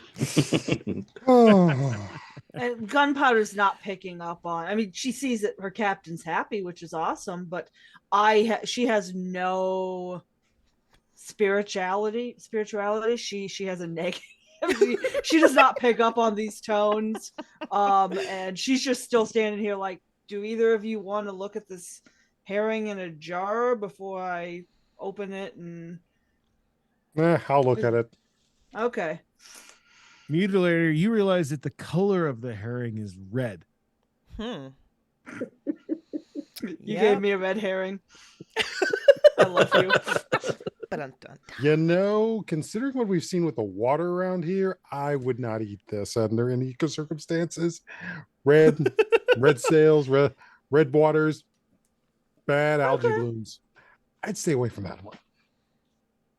As you guys are kind of looking at this red pickled herring, directly from the room to the left, but also omnipresent and in your mind's eye, you hear the next psalm. And those with sight shall see the unthinkable, and their minds be sundered, and the blind shall see once more. Oh, this is going to be good, guys. This is going to be good.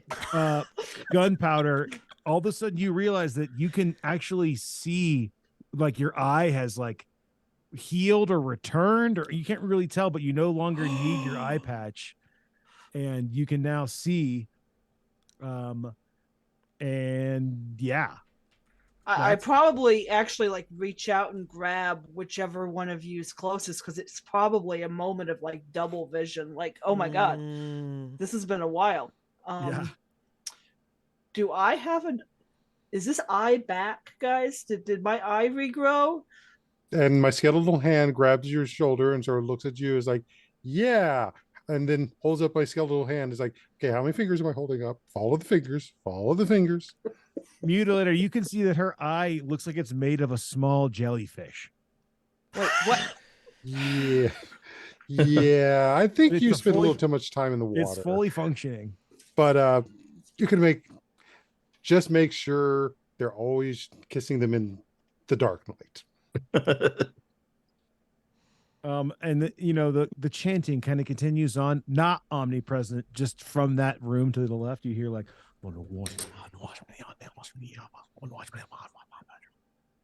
yeah, let's go to that one first, guys. And then I whisper to Gunpowder, is just keep an eye on the door. We may need to run. Okay. So you're making your way of the options. You're going left towards the sounds. Towards the Yeah, chanting. and Yeah. Towards the I think chanting. I would Okay. take point at this point, knowing that there are more people over in that room, and I'm probably the tankiest of the group, And you want to kill something. and I want to kill something. Yep. Tim is thirsty. Tim is I will very send thirsty. Mr. Horns up ahead, and I will be in the back, and I'll kind of be holding half on to somebody who's next to me so that I can swivel and keep looking behind to make sure no one comes up behind us. I'll put your hand on my shoulder. Mr. Horns is now in the damned chapel. Eldritch chanting echoes off the walls. And that continues, but it's maybe too much for this. So just use your imagination. But as Mr. Horns makes his way in, and a few others, where's the torch? Is the torch in front? Yeah, I'm like following Bucko. Okay, so you realize this room is torch lit. So you can either hold it back or kind of make your way through. But if you guys peek around the corner into this room, which is called the Damn Chapel, you see 6 cultists in awe, staring at a small, rocky stage, kind of altar area. And they are all 6 cultists are seated on driftwood pews. So they clearly were brought into this chapel to make a makeshift chapel. But the walls are adorned with these kind of eldritch, otherworldly murals and inscriptions. But then in the middle of the small stage, or it's not small, but this in comparison to this vast chamber, this stage, there is a fanatic just screaming verses, water pouring from their mouth and eyes. Oh. Water everywhere. I'm sorry, but do these cultists appear human? They are all in robes. The fanatic appears human, other than the water spewing forth. Gotcha. And let's roll a reaction in true Morkborg, Pyreborg, OSR style to see what they think of you. I rolled an 8, which means they're probably not too concerned. Actually, you have to look up. I think an 8 is they're pretty much not really doing anything. Reaction 8, indifferent, neutral. They aren't even paying attention. They're so into, this is like Led Zeppelin has come back from the dead, and they're like 10 most hardcore fans paid like 10 grand to get in, and they're like, that's the vibe. Except a lot more seawater and seaweed. I'm feeling a little bit insulted, really. I'm sure Lady is too. No, Lady is not feeling insulted at all. She's trying to figure out where she can get in and join on this chant. Like, can I get on to the left of that one or to the right of this one? I'm sorry, but when I make an entrance, I expect people to pay attention. She's here to serve. She's a zealot. I think she just found her people. I'm surprised you haven't grabbed the torch and started swaying back and forth to it. Then you're fine with it. Don't give her ideas. No, I was 14. He's being funny. And you said we weren't going to talk about that anymore, Mutilator. Bucko walks like up. I said, when you get happy like that, things happen. Bucko walks up to one of the cultists and taps him on the shoulder. Do you know where there was another boat? The fanatic is summoning him. He doesn't want to be distracted. He's like, shh, quit talking during my thing, Are you summoning a boat? No, we're not summoning a boat. We're summoning Diegdos? Can Diegdos the Encrusted get us a boat? What are you talking about? He's more like, What are you talking about, man? I'm trying to pay attention here. he's like super annoyed. See, me and my friends, we crashed here yesterday. Our boat is gone. We need another. And if you've got a first mate we could take, that'd be great too.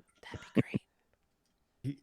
Look, I don't have time for this bullshit, man. Okay, we're about to do the next disciple, all right?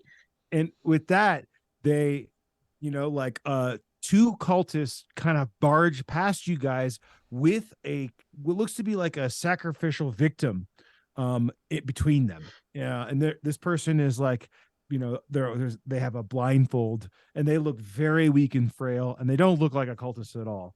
And you realize now that you've kind of come into this 7-walled room, and on one direction is the pews and the stage, but the other direction is a chamber that leads off to somewhere you can't quite tell. And they come through, and the disciples like haunting or hooping and hollering, and water spewing everywhere, and they all turn and watch them carry this disciple, as they're calling it, through the tunnel off into the distance. A few more of them have noticed you, and like you're getting a few glances, but they are pretty preoccupied. It seems like, from what you can tell, they're pretty far along with this thing that they're doing. Sorry, keep going. You're fine. Sorry. Hey, out of the way. Out of the way. Cultist business going on here.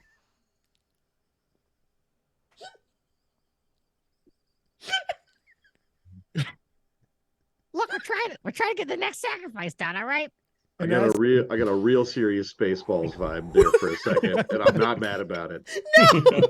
No. So this, they carry this off unless you guys do something a few moments later, maybe a few minutes later. You're just kind of, lady, you're probably like really into this thing, observing what's going on. A few moments later, you see a bright flash, but it's like a bright flash from underwater, in that it's refracted on the walls. It's not just, and then you hear the next psalm chanted all like in unison, kind of coming out of all the cultists' mouths, but also in your mind's ear, if you will.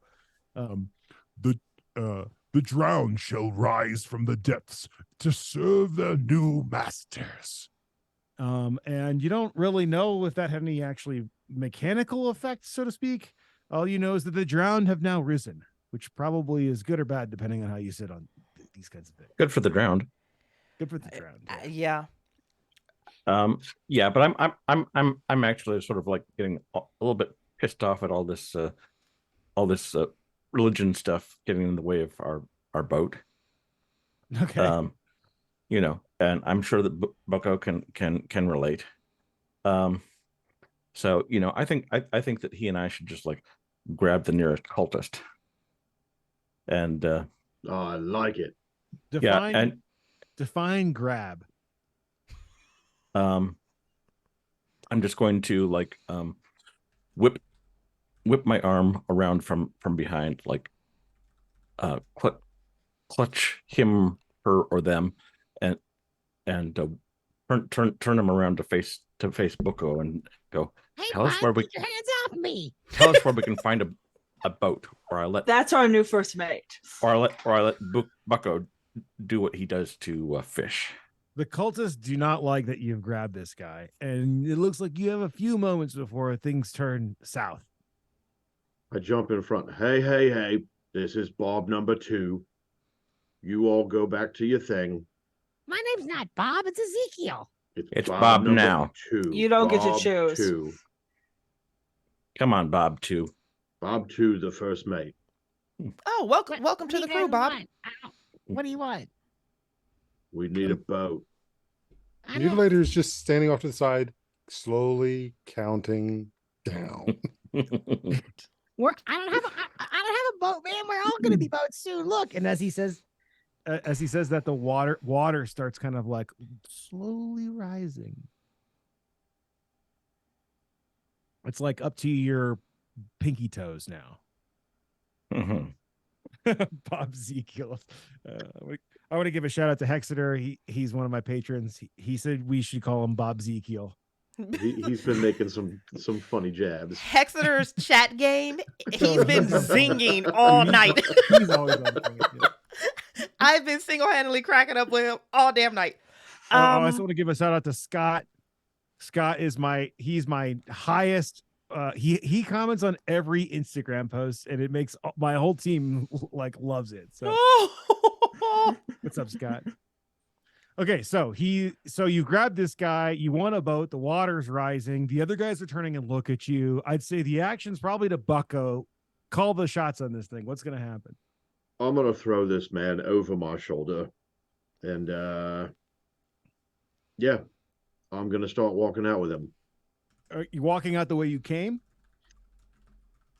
Yes, Okay. because I So you remember the grab him, you closed throw him on door. your shoulder. He's not having it, but I'm going to need you to roll initiative, Bucko. Oh, here we We'll go. do 4, 5, 6. You guys Oh, are going that's to get right. to go. I'm going to let you grab him, but then we're going to see if they respond or you respond. They start. They start. Damn it. Okay. Yep. So with that, there's 6 cultists. You're now holding one of them. He's not happy about it. So I'm going to go with him and see what he's going to try to do. So he's going to make like basically a strength check to get out, but I'm going to have it be opposed with your strength. So why don't you make me a strength check, DR 12, to see if you can hold on to this guy before he gets away. That's a crit 20. Yeah. Oh yeah, Yes! you hold on to him, no problem, and you assert such a level of physical dominance that this guy he's like, Oh, Bob Ezekiel, it is. It's Bob. Yeah. Okay, whatever you say, Bob. Yeah. Hey, and you boss. are now in possession of Bob. Okay. Do first mate. Yeah. And the other ones seem a little bit cautious. I'm gonna say that they're actually not gonna act, but they all pull out cultisty looking crooked knives. Mm. But the kind of fanatic on the stage, he does not. He's water, and with that, the next psalm goes off. The lamentations of the living shall be spoken unhindered, bearing all before the sinking. We finna die. Yeah, and the water rises a little bit higher. And so now you've got all these they're basically like ready for violence. I'm going to say that they basically have an attack readied. So if you attack them, they will attack back. But I will leave it up to you guys. Let's start with Bob or with Bucko. What are you doing? I'm gonna carry Bob Ezekiel out. Okay. I'm following Bucko with my torch and my marlin spike in the other hand. Okay. It's just a dagger, but Yeah, sure. splashing through the water, sort of kicking up a storm. All right. How about gunpowder and mutilator? I'm going to have my gun not pointed at them, but kind of almost passive aggressively out and halfway down, prepared but not threatening. And I'm going to whistle, which I can't do, but we're going to assume gunpowder can. And I'm going to whistle and call to Mr. Horns as a signal, and he's going to know to climb me like a tree and wrap around me. And I will prepare to follow my group out in the back so that if anyone tries to follow or stop us, they're going to get shot in the face. Okay. And Lady is gonna watch. What's his name? Bobinator? Bob what? Bob Ezekiel. Bob Ezekiel. Bob Ezekiel. Is what he consented to. So she's gonna watch Bob Ezekiel and she's like, hey, welcome to the crew. Handsome guy back there is your acting captain. I may or may not be joining you later. And she's gonna go slide into the spot that Bob Ezekiel was chanting in. Have fun, Cap. I'll say the cultists, like, how about this? Make me a spirit check to see how well you're able to pick up the words. Shit, it's a 12. What's the standard DC for here? That's 12 or what 14? you need. 12. So you're like, you're kind of like those to be birthed. Those waiting to be birthed shall be hatched and are made hungry. And as you say the last word, those that are waiting to be birthed shall be hatched and are made hungry. And in your guys' mind's eye, you see hatching like frog eggs, like fish eggs hatching, like just, it's like it does like a psychedelic cut where all of a sudden it's just like found footage from old nature documentaries of all kinds of different eggs hatching,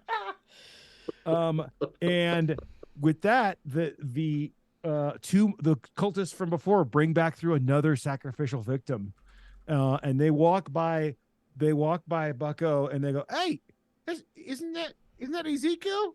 Nah, I'm with these guys now. It's cool, guys. all right, we're gonna take this one to the, and they carry him off into the chamber. Well, you don't know it's a chamber, but through the hallway as the next psalm has gone off. So She's you guys gonna throw. are. Oh, sorry. No, go ahead, lady. She's gonna throw a panic look back at her brother because the whole zealot of light thing. She's wondering exactly how many sacrifices he's gonna let go at this particular moment. So she's throwing a panic look like, "Don't ruin this for me! Don't ruin this for me! Please don't ruin this for me! I know we disagree on human sacrifices, but I still love you. Don't ruin this for me." The only thought going through his mind is right now is this, oh God, this is the Rosenbergs bar mitzvah all over again. And at which point, gunpowder, make sure you follow them. I just need to be loose on my feet at the moment. Do you How- want me how to do you- how do you stick feel with about- the captain mutilator, or do you want me to go with them? Go with them. I may need to drag somebody. Damn it! And Mockingbird, are you going with Bob Ezekiel and Bucko? Or are you going with? Oh yeah. Oh yeah. Okay. I'm Okay, I'm so- I'm not I'm the captain's cool, but not not enough for me to worry about getting drowned with her. Mutilator, if you'd like, I'd support you in a bid to be captain.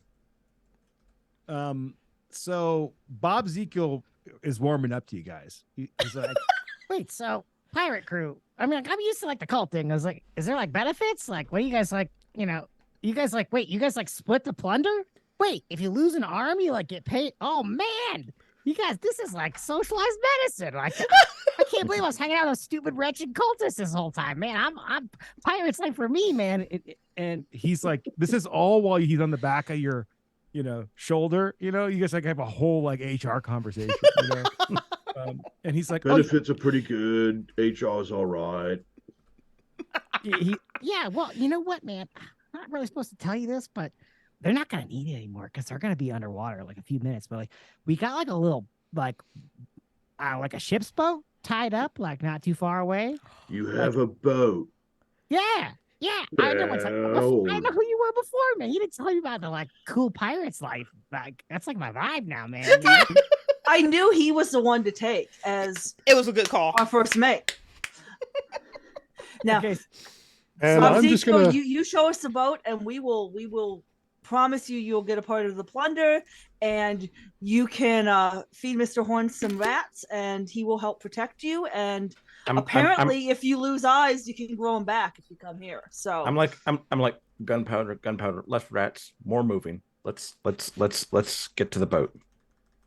And Mutilator will just walk up, stand behind his sister, look down at them, just sort of, again, looking at the mock watch. It's like, okay, I'm waiting for this to kick off.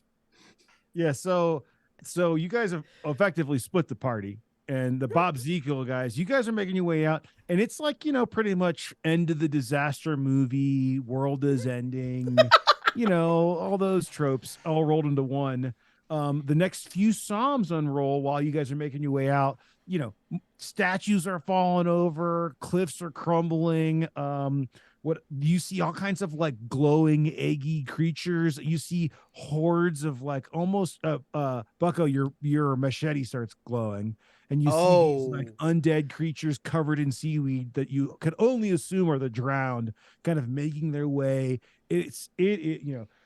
Cats sleeping with dogs, mass hysteria, but you guys are making your way towards where this like distant spot where they had this boat stashed away, right? Meanwhile, though, inside the temple, lady, you're not really too keen on leaving because the next couple psalms get recited, and you're kind of into this. You hear, To speak sacred words shall be akin to swallowing salt, and your throat feels very, very salty. and fathomless cold shall grip the city. Bones shall crack and voices falter. And you guys are finding it harder and harder to speak. And now the cultists all start wandering together with the fanatic leading them, with the final sacrificial victims into this hallway that leads around. What do you do? At this point, I am skipping because I am excited that there's undead and we have a boat. So there is violence and there is freedom soon for both. So lady and mutilator, are you guys like following these cultists? Are you getting out of there? You just hanging in the temple? Oh, lady is 100% following the procession right now. They're all following the fanatics. She'll ask the cultists like, this is final stage? This last stage, right? And I'm just following at a slight distance behind. It's like, okay, just waiting for that moment. Yeah. Okay. So you guys, the two of you follow these cultists into a room known as the sacrificial pool. And it is a giant, enormous chamber that kind of arcs up into this pyramid. It's 7-sided, and in the middle is a large, a large, I would almost say reflecting pool, but it's kind of too dark to be reflecting anything. But the water is totally inky black. And the fanatics there's the one that you had before, and then there are two other ones with water spewing out. And the cultists all make a line around this thing, and you guys fall in place in line. No one's really paying, like, everyone's, coughing up salt and can't really talk, and the fanatics are spitting water everywhere, and they bring in the final sacrificial victim, and they walk them into this steps that lead down into the pool, and this whole ritual is unfolding. This would be the last chance before they recite the final psalm. Do you guys want to do anything? Yeah, I'm starting to think that it's not such a good idea to let them you're not finish. there. Okay. Yeah, it's just the two zealots here right now. Okay. You are almost a mile away now on the way to the boat. For you, there's lightning, there's noxious gas, there's undead covered with seaweed, there's eggshell creature things popping. It's pandemonium. You're gonna let me have this, right? Or do you remember what Mom said before you shipped out? Yeah, but Mom's not here, Mutilator. You're gonna let me have this, right? You're not gonna take this from me, right? Now the question is, who am I more afraid of? Great unending world or Mom? So I'm gonna give you a choice. She huffs. She throws her wrists out. She's gagging on the salted throat, which is probably awesome with these bleeding gums. Fine. Good. And at which point I will pick her up, throw her over my shoulder, cue divine light, and haul ass. All right, the divine light explodes. All the cultists, they don't repel at all. You can just see like the ether deep, like briny depths of the ocean, reflecting back from their hollow eye sockets as they call out the final ritual. You guys are fleeing, and you hear, shall arise in its temple and be manifest. And with that, the one of the fanatics that was spewing water stops spewing water and starts to, and he vomits forth from his stomach a eggy sack, and he falls over dead as it explodes out of his insides, and the eggy sack falls into the middle of the pool and it starts to glow and grow. And then before you know it, as you guys are fleeing, bursting out of the eggy sack is Diechdas, the Encrusted, a massive, disgusting old one. He is, let me find my notes. He has decaying shark skin all over his disgusting body, and like smacking down almost like a hermit crab the size of a small skyscraper. He smacks down a giant lobster claw and just starts destroying the other cultists are alive. The water level is now like up to here, and you guys are having to make your way out of the water. What do you two do? Now, like I said, this is not as bad as what happened with the bar mitzvah. This was not as bad as what happened with the MLA Corp fiasco you went through. Then, of course, there was that situation with the Hare Krishnas. I'm just not. Mom told me just to keep you safe, not to let you fall into any more cults. No matter what, you're always going to do that. You're going to go running towards them. And at the last minute, I got to pull your ass out before you get smashed, this time by a lobster claw. You can thank me later because I'm not going to have mom screaming at me even in the afterlife. And she's just taking it. She's not even arguing because this is probably the 8th time they've been in this exact this exact situation. It's always a different god. It's always she's just okay.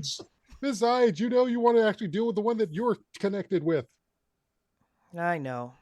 Which at this point, I think they are siblings still. I know. It's fine. Come on, let's go get Bob acquainted and get onto our boat. Yeah, I think they went that way. So you guys walk out into an unworldly sight. This place it's like a combination of like a funeral and like an earthquake and like Bonnaroo, you know. It is like there are all kinds of crazy creatures, and like with that the Diachtos, the encrusted, kind of busts through as he's growing in size, busts through some of the temple, and you three are making your way close to the boat. You're getting pretty close, but there are a few of the drowned making their way towards you. What do you guys want to do? There's like 3 of them to the right. I have Tim is out for sure, and Tim is thirsty. Are you still holding Bob Ezekiel? I think I put him down. Like he's with us now. Yeah, he signed his onboarding paperwork, right? Oh yeah. Yeah, and well, I'm more effective when I've got both hands free. So, yeah, if the swords are glowing, Tim's gonna go a mowing. It's glowing. What color is it glowing? Oh, it's a dim red. Okay, yeah, it's glowing the brightest dim red you've ever seen it glow. Lovely. Yeah. It's almost like it's like glowing really bright red, but it's got like molten lava, like where it's like black on the outside, but the inside is red is glowing, you know? Oh yeah, he's real you can just tell thirsty. Tim is like hungry. Tim's gonna eat good tonight. All right, so drowned. Here, I've got a little shot of the drowned here. This guy right here. This guy. Oh, Okay. yeah. And this is what you guys saw earlier, these guys deep one dudes. Mm. But one of them is like, and he like reaches out to you. His seaweed almost seems to float like it's underwater. And go ahead and make attack with Tim against this drowned. Come through, Tim. If they are moving slow, he's gonna spin around and kind of curve up and like chop off the arm. Oh yeah, he's definitely moving slow. Oh, he's definitely not getting hit. Nope. Okay, he's That's going a to big whiff. He is going to actually attack back at you. So make a dodge for D4, and then also if you fail this, you need to dodge again to see if you're entangled by the seaweed. Oh, snaps. Yeah, that'll be a 21. Oh yeah. Did you roll did you get a crit? 17. Okay. You just have a high modifier. Yeah. So yeah, he doesn't hit you with the seaweed, and you're able to make your way past. What are the other 2 of you doing? You making your way to the boat? Are you going to attack this guy or what?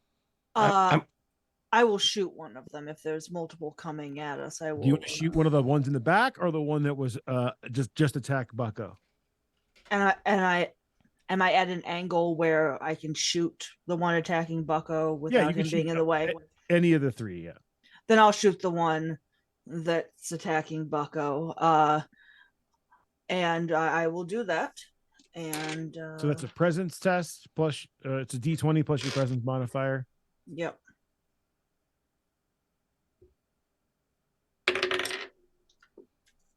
That is a 21, so that should definitely hit. Yep, go ahead and roll 2d6 damage. 8. Damn. She's brutal. Yeah, she is. How does it die? It just like they have 9 hit points, but we'll say this one's effectively dead. It just like blows a big hole in its chest, and it just kind of sludges down to the ground and just makes a wet sound. Okay, great. How about you, Mockingbird? Yeah, Mockingbird's had sort of a rough day, so she's not. She's feeling like less merciful than usual. So yeah, she takes that big rusty marlin spike in one hand and drives it straight towards the nearest aggressor. Yeah. I assume it's the one who attacked Bucko. I think that's the one that she just shot, right? Oh, that's the one she just killed. Okay, well then, the next one, the one that hasn't had the common sense to flee yet. Okay. Okay. Come on, baby needs new loot. That is 17. That's enough. Bravo. Roll damage.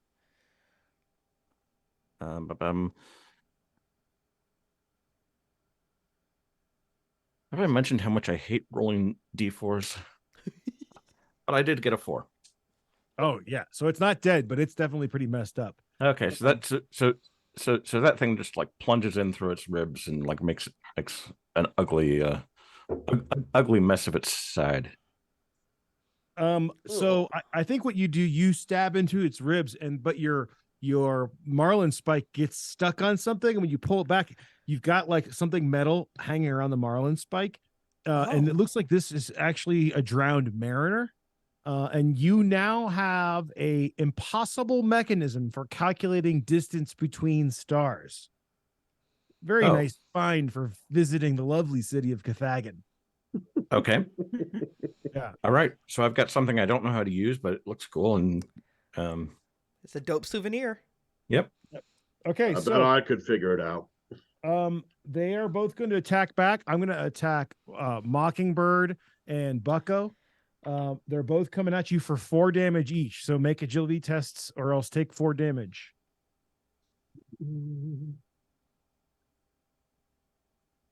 Oh yeah, 23. Nice. No problem. 16. No, also no problem. These guys are not a big deal to you guys. So what do you guys want to do now? You guys actually are close enough to see the raft. Are you going to try to take another round of these guys, or are you going to try to make it way to the boat, the ship's boat? I would definitely let Tim feed as much as possible while leaving room for the rest of my people to get to the boat. So yeah, I'm going to take another swing. Okay, why don't you all make a quick round of attacks? Just go ahead and roll your dice and tell me how much damage you do. But I need to reload, right? You would need to really spend. So I'll be reloading. Shoot. Yep. Okay. 4 points of damage. All right, that'll kill if they're attacking the one that Mockingbird already got the thing off of. That'll kill that one for sure. Yeah, I would say just anybody who looks injured has been attacked. Yeah, just whittle them down. Yep. Yeah, I'd say that Tim is definitely feasting. Okay, and I'm stabbing the other one with my I got a 13 and 3 damage. Yep. Okay, so that one is not quite dead, but you've warded off these guys that were kind of your biggest threat to getting to the boat. So why don't we just go ahead and say that you guys can team up on that last one and eventually beat it down before you get close. You guys make your way to the boat, and if you want to make your way back to go pick up your compadres, you can, or you can leave them. That's up to you. I'll say, who do you think's in charge of this little boat while the captain's not on board? I'm the one with the gun. We're not leaving the captain. The captain left us. Okay, fair enough. We're not leaving Mutilator, who has been told he was the acting captain when she left us. So either way, we're not leaving the captain. Mutilator also left us. Nope. I will pull out the gun if I need to. And the snake. Don't try to intimidate me with your petty little gun. I'll have something chew up your soul. Probably about that spirit moment. Mumbo jumbo, I don't give a shit. Probably about that point, you see the beacon light heading in your general direction. I say we wait. I think they're coming. Lighthouse slowly coming. Yeah, you see the lighthouse just kind of like getting closer and closer. And you guys talk about it long enough that you guys actually show up. And the city is just like chaos, like the storm's going, and DHDOS is just munching away. He's eating drowned. He's chopping deep ones in half. He's so beautiful. Yeah, those big things from earlier were called what were they called? Star scions. They're like, helping munch up things, and then one of them bumps into DHDOS, who is now like the size of a small mountain, and his lobster claw snaps through it. And it seems like the sky is kind of turning into a big, portal to the stars. But you guys get on your boat, and amazingly, it's got a sail in there. You guys are able to pick the sail up, and you're able to get on out of there. Amazingly. Where do you want to head? It doesn't want to matter. That way. I want to head to the prow of the boat. I want to stand out front and sing my fucking song while we race into the storm.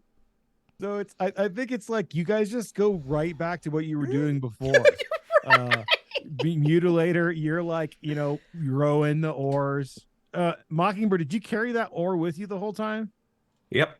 So you go to go paddle, and the boat does like a 180 because it's so powerful. You're like, whoa. You realize this thing is like an enchanted oar. And you guys take turns using it, so only one of you has to really oar or row. And then Mockingbird, you can go back to your like weird, sorcerer stuff. I think Mockingbird is gonna like take the mandolin off her shoulder and start to pluck at it as we sail. Get it into tune, and eventually start to sing. Nice. Well, I think we're gonna adjourn at Port Royal. I think that's maybe where we're gonna head up, which is it's a pirate town, but it's also an English colony. But what I would like to say, I would like you all to give me a brief narration before we get there, and then I think if you guys are in the mood to celebrate, we're all gonna roll on the carousing table to see what you guys get into this evening at Port Royal. So Mutilator will sit down with Bob Zekiel, pull out a piece of paper. Okay, Bob Zekiel, please list for me all your allergies and any other known medical conditions so I can prepare them. Oh yeah, wait. I got scabies. I'm missing one. Oh, nope, 2 testicles. I've been Which one went first, the left or the right? Order is important. Remember that, but I gave them both up to the cults. There was like kind of an initiation, right? Now, I didn't realize that there were organizations that pay you for losing body parts. There was the other way around with those guys. I had to pay to get in. So, dude, you would not believe the last 6 that she's gotten involved with. The amount of retribution on body parts, God. Look, God, you could just get some sort of black market on that. I was press ganged into a Navy ship, and then I met these wretched cultists on some port, and they were all talking about Great Old One this, and Eldritch Portal that, and all kinds of special things. And before you know it, I got my nuts chopped off. It must be Wednesday. Yeah, pretty much. Yeah. I'm sort of getting this vision of the continuing adventures of Mutilator, pirate therapist. You mean he's like mutilate your bad emotions? Now that we're gone from this weird city, do I still have a returned jellyfish eye? You have a jellyfish eye forever. So I'm dope. When I'm not helping out, when I'm having a moment of taking my turn resting, I'm like looking in anything shiny I have, just kind of like, ooh, I have an eye. It's a jellyfish eye. Okay, and I'm practicing with my eye patch because there'll be times when I probably have to hide the jellyfish eye. But I actually think that this is the post-credits scene that later, while we're carousing, everyone else is drinking and playing cards. You pull up like a silver because in Port Royal, all the dishware is like super fancy because it's like a looted pirate town, and you're looking at a silver plate and you're looking at this eye, and like total post-credit scene, you see like a little mini Cthulhu squid like swim through your eye. Yeah. So just tack that on after the carousing. So here, we will adjourn with some fine carousing. You guys, none of you died. I can't believe it. I guess a couple of us tried. Not for lack of trying. A couple of us tried. So, we have this lovely carousing table. So here's what I would like you all to do. I want you to roll me 4 d20s each. And I'm just gonna have you. I'm gonna say your name, and you read me off your results, and I'll tell you. I want you to roll the 4, write them down, and then I want you to write down the total of all 4, so we can do this not so much quickly, but not boring for the stream. So who's done already? Anybody that quick? I'm ready for you. I can do the sum Okay. while I'm reading these off All to right, you. lady. Lady is a 19. Okay, 17. Okay, 19, 17. 19. Mm-hmm. 16. Okay. Sum 71. Okay, here you go. So, lady, you get into it. You tie one on, and you get to see the sunrise with the captain, which I guess is yourself. So you're by yourself, right? The ghost You and wake- I. That'll be fine. You're up all night. You see the sunrise by yourself. But you wake up floating in water. So I think you're just having a moment where you're just kind of like drifting in the shallows around Port Royal, kind of reflecting on the coolness that you saw.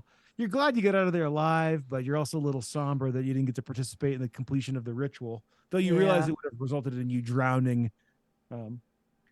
But the end result is that you kind of realize that in the boat is 3d6 times 10, or excuse me, 3d10 times 10 worth of silver. Oh, nice. Void Ripper 5 was loaded. Good. Yeah. Good. That plus another 71 silver on top. So you're in pretty good condition. You're actually pretty happy. Bob Zekel will get his sign-on bonus, and then she'll spread the rest out evenly through the crew. Yeah. Are we keeping Bob Ezekiel? Yeah, he's the first mate. Yeah. Okay. Hey, All right. do you have an epilogue for lady? Yeah, Lady's epilogue is super simple. You know, the first, I'll say, and her brother's used to this, first 72 hours after being disrupted from her cultist activities, she's probably in a period of grieving. She spends a lot of time moping around. She writes several letters to mom. But no, by the time the crew is back together and we have our lives back together, she's back to being bleeding gums, procrastinating, not really urgently moving about. She does party hard, but there's something about that floating in that shallow water that kind of takes her back to what was the name of that drowning area, the name of the pool. It was a dope name. Oh, the pool is just called the sacrificial pool. Do you Was mean it just a sacrificial pool? Yeah, where they were sacrificing the victims? Yeah. Yeah. So when she's floating there, she just kind of has a suspended moment where she's back in the sacrificial pool and she's happy. And maybe this is the closest she'll ever get. This will be the closest that her brother will ever get. But you know what? She has her crew and she has a new first mate and she has Void Ripper 5. She's okay. Yeah, Void Ripper 5. She's okay. All right, Bucko, you ready? I am. Okay, give me those numbers. I got a 20, Okay. a 4, Okay. a 17, Okay. another 4, Okay. for a grand total of 45s. Okay, 45s. All right, so you guys, you all at the same. You're all at the Green Kraken. It's like the local John on Port Royal, right? You happen to have dinner with a stranger. Okay. Stranger's just a friend you haven't met yet. Yep, and you wake up in the captain's cabin. Now, I don't know if that means it's ladies' cabin, because do you have a cabin on this little ship? Are you buying a new ship, or you tell me?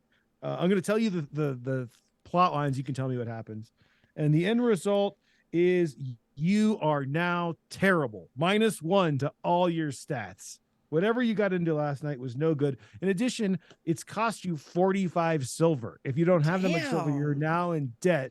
Either gambling or drinking, or you got robbed. You can tell me. I would say that I went gambling, and I probably bet with Tim, Okay. and I think I lost Tim. Oh, and that results in -1 to all your stats. I love that. And so my soul hurts, my pocketbook hurts, and yeah, I drank myself into a stupor. Yeah, I missed him. Poor Tim. I hope he's being fed. That sounds like a great quest for the future. That is definitely our next quest. The quest for Tim. The recovery of Tim.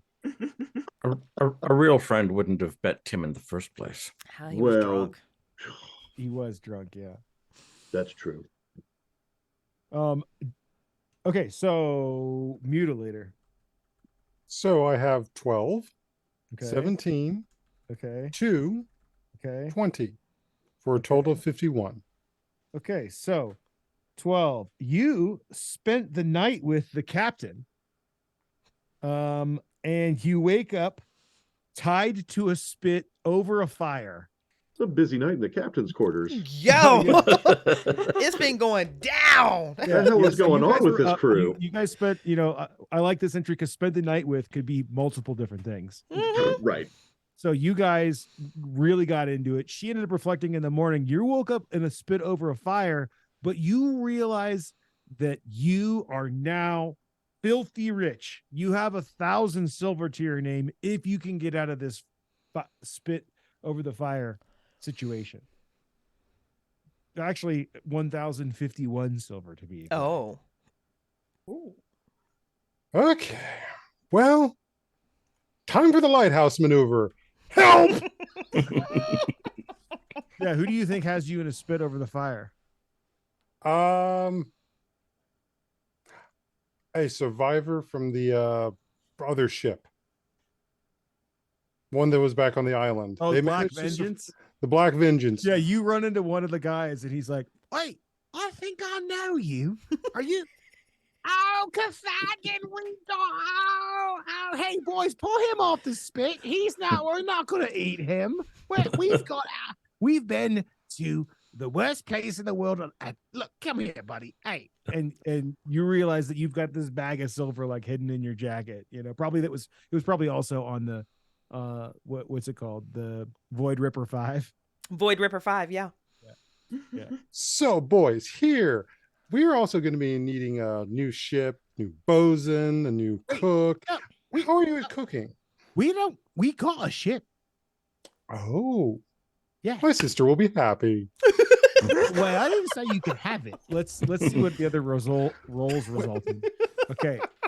Anything else for Mutilator's epilogue? Well, let's just see how your pocketbook says about that. Okay. I'm rich, bitch. All right, Mockingbird, what'd you get? Mockingbird got 18, Okay. 8, Okay. 6, 13, Uh-huh. for a total of 45. 45. Okay, so you married your crew. Maybe you pledged to your crew.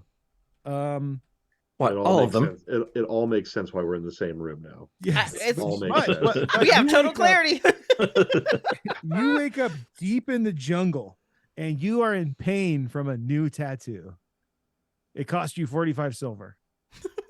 Okay. What Great kind night. of tattoo? That'll be up to you, my friend. Okay. Where? Also up to you. Okay. Anything else? If you want to narrate that result, you can, or I can come up with it for you if you want. Okay. My tattoo is I made a sketch of the encrusted creature that we saw devouring the cultists, and I've got a nice back tapestry of it like feeding so on. you have on, a DH the Encruster all over your back. Yeah. Ladies into it. Specifically, feeding on the cultists. So I think that another member of the faction known as the Wretched sees this tattoo and approaches you in the evening and invites you to a late night jungle ritual where you guys can, practice some of those eldritch arts deep out in the jungle. That's why you've woken up in the jungle. Okay. Congratulations on the new tattoo. You have 45 left silver. And gunpowder. How about you? An 11, Uh-huh. an 8, Uh-huh. a 7, Uh-huh. a 20 for a total of 46. Okay, 46. So you last night while all this was going on, you played cards with your crew. Okay. Probably were gambling with Bucko. Maybe you have Tim. You woke up tied to a stake, and you are now also filthy rich. Probably from the silver that you found inside the Void Ripper 5. But you're out personally 40, 45, 46 silver. I like that Bucko is so stupid that like it's entirely possible that she's got Tim and he thinks some stranger has it. You just spent all day crying about Tim and just to Like find out. it's so perfectly fucking Bucko. It's definitely Bucko. Yeah.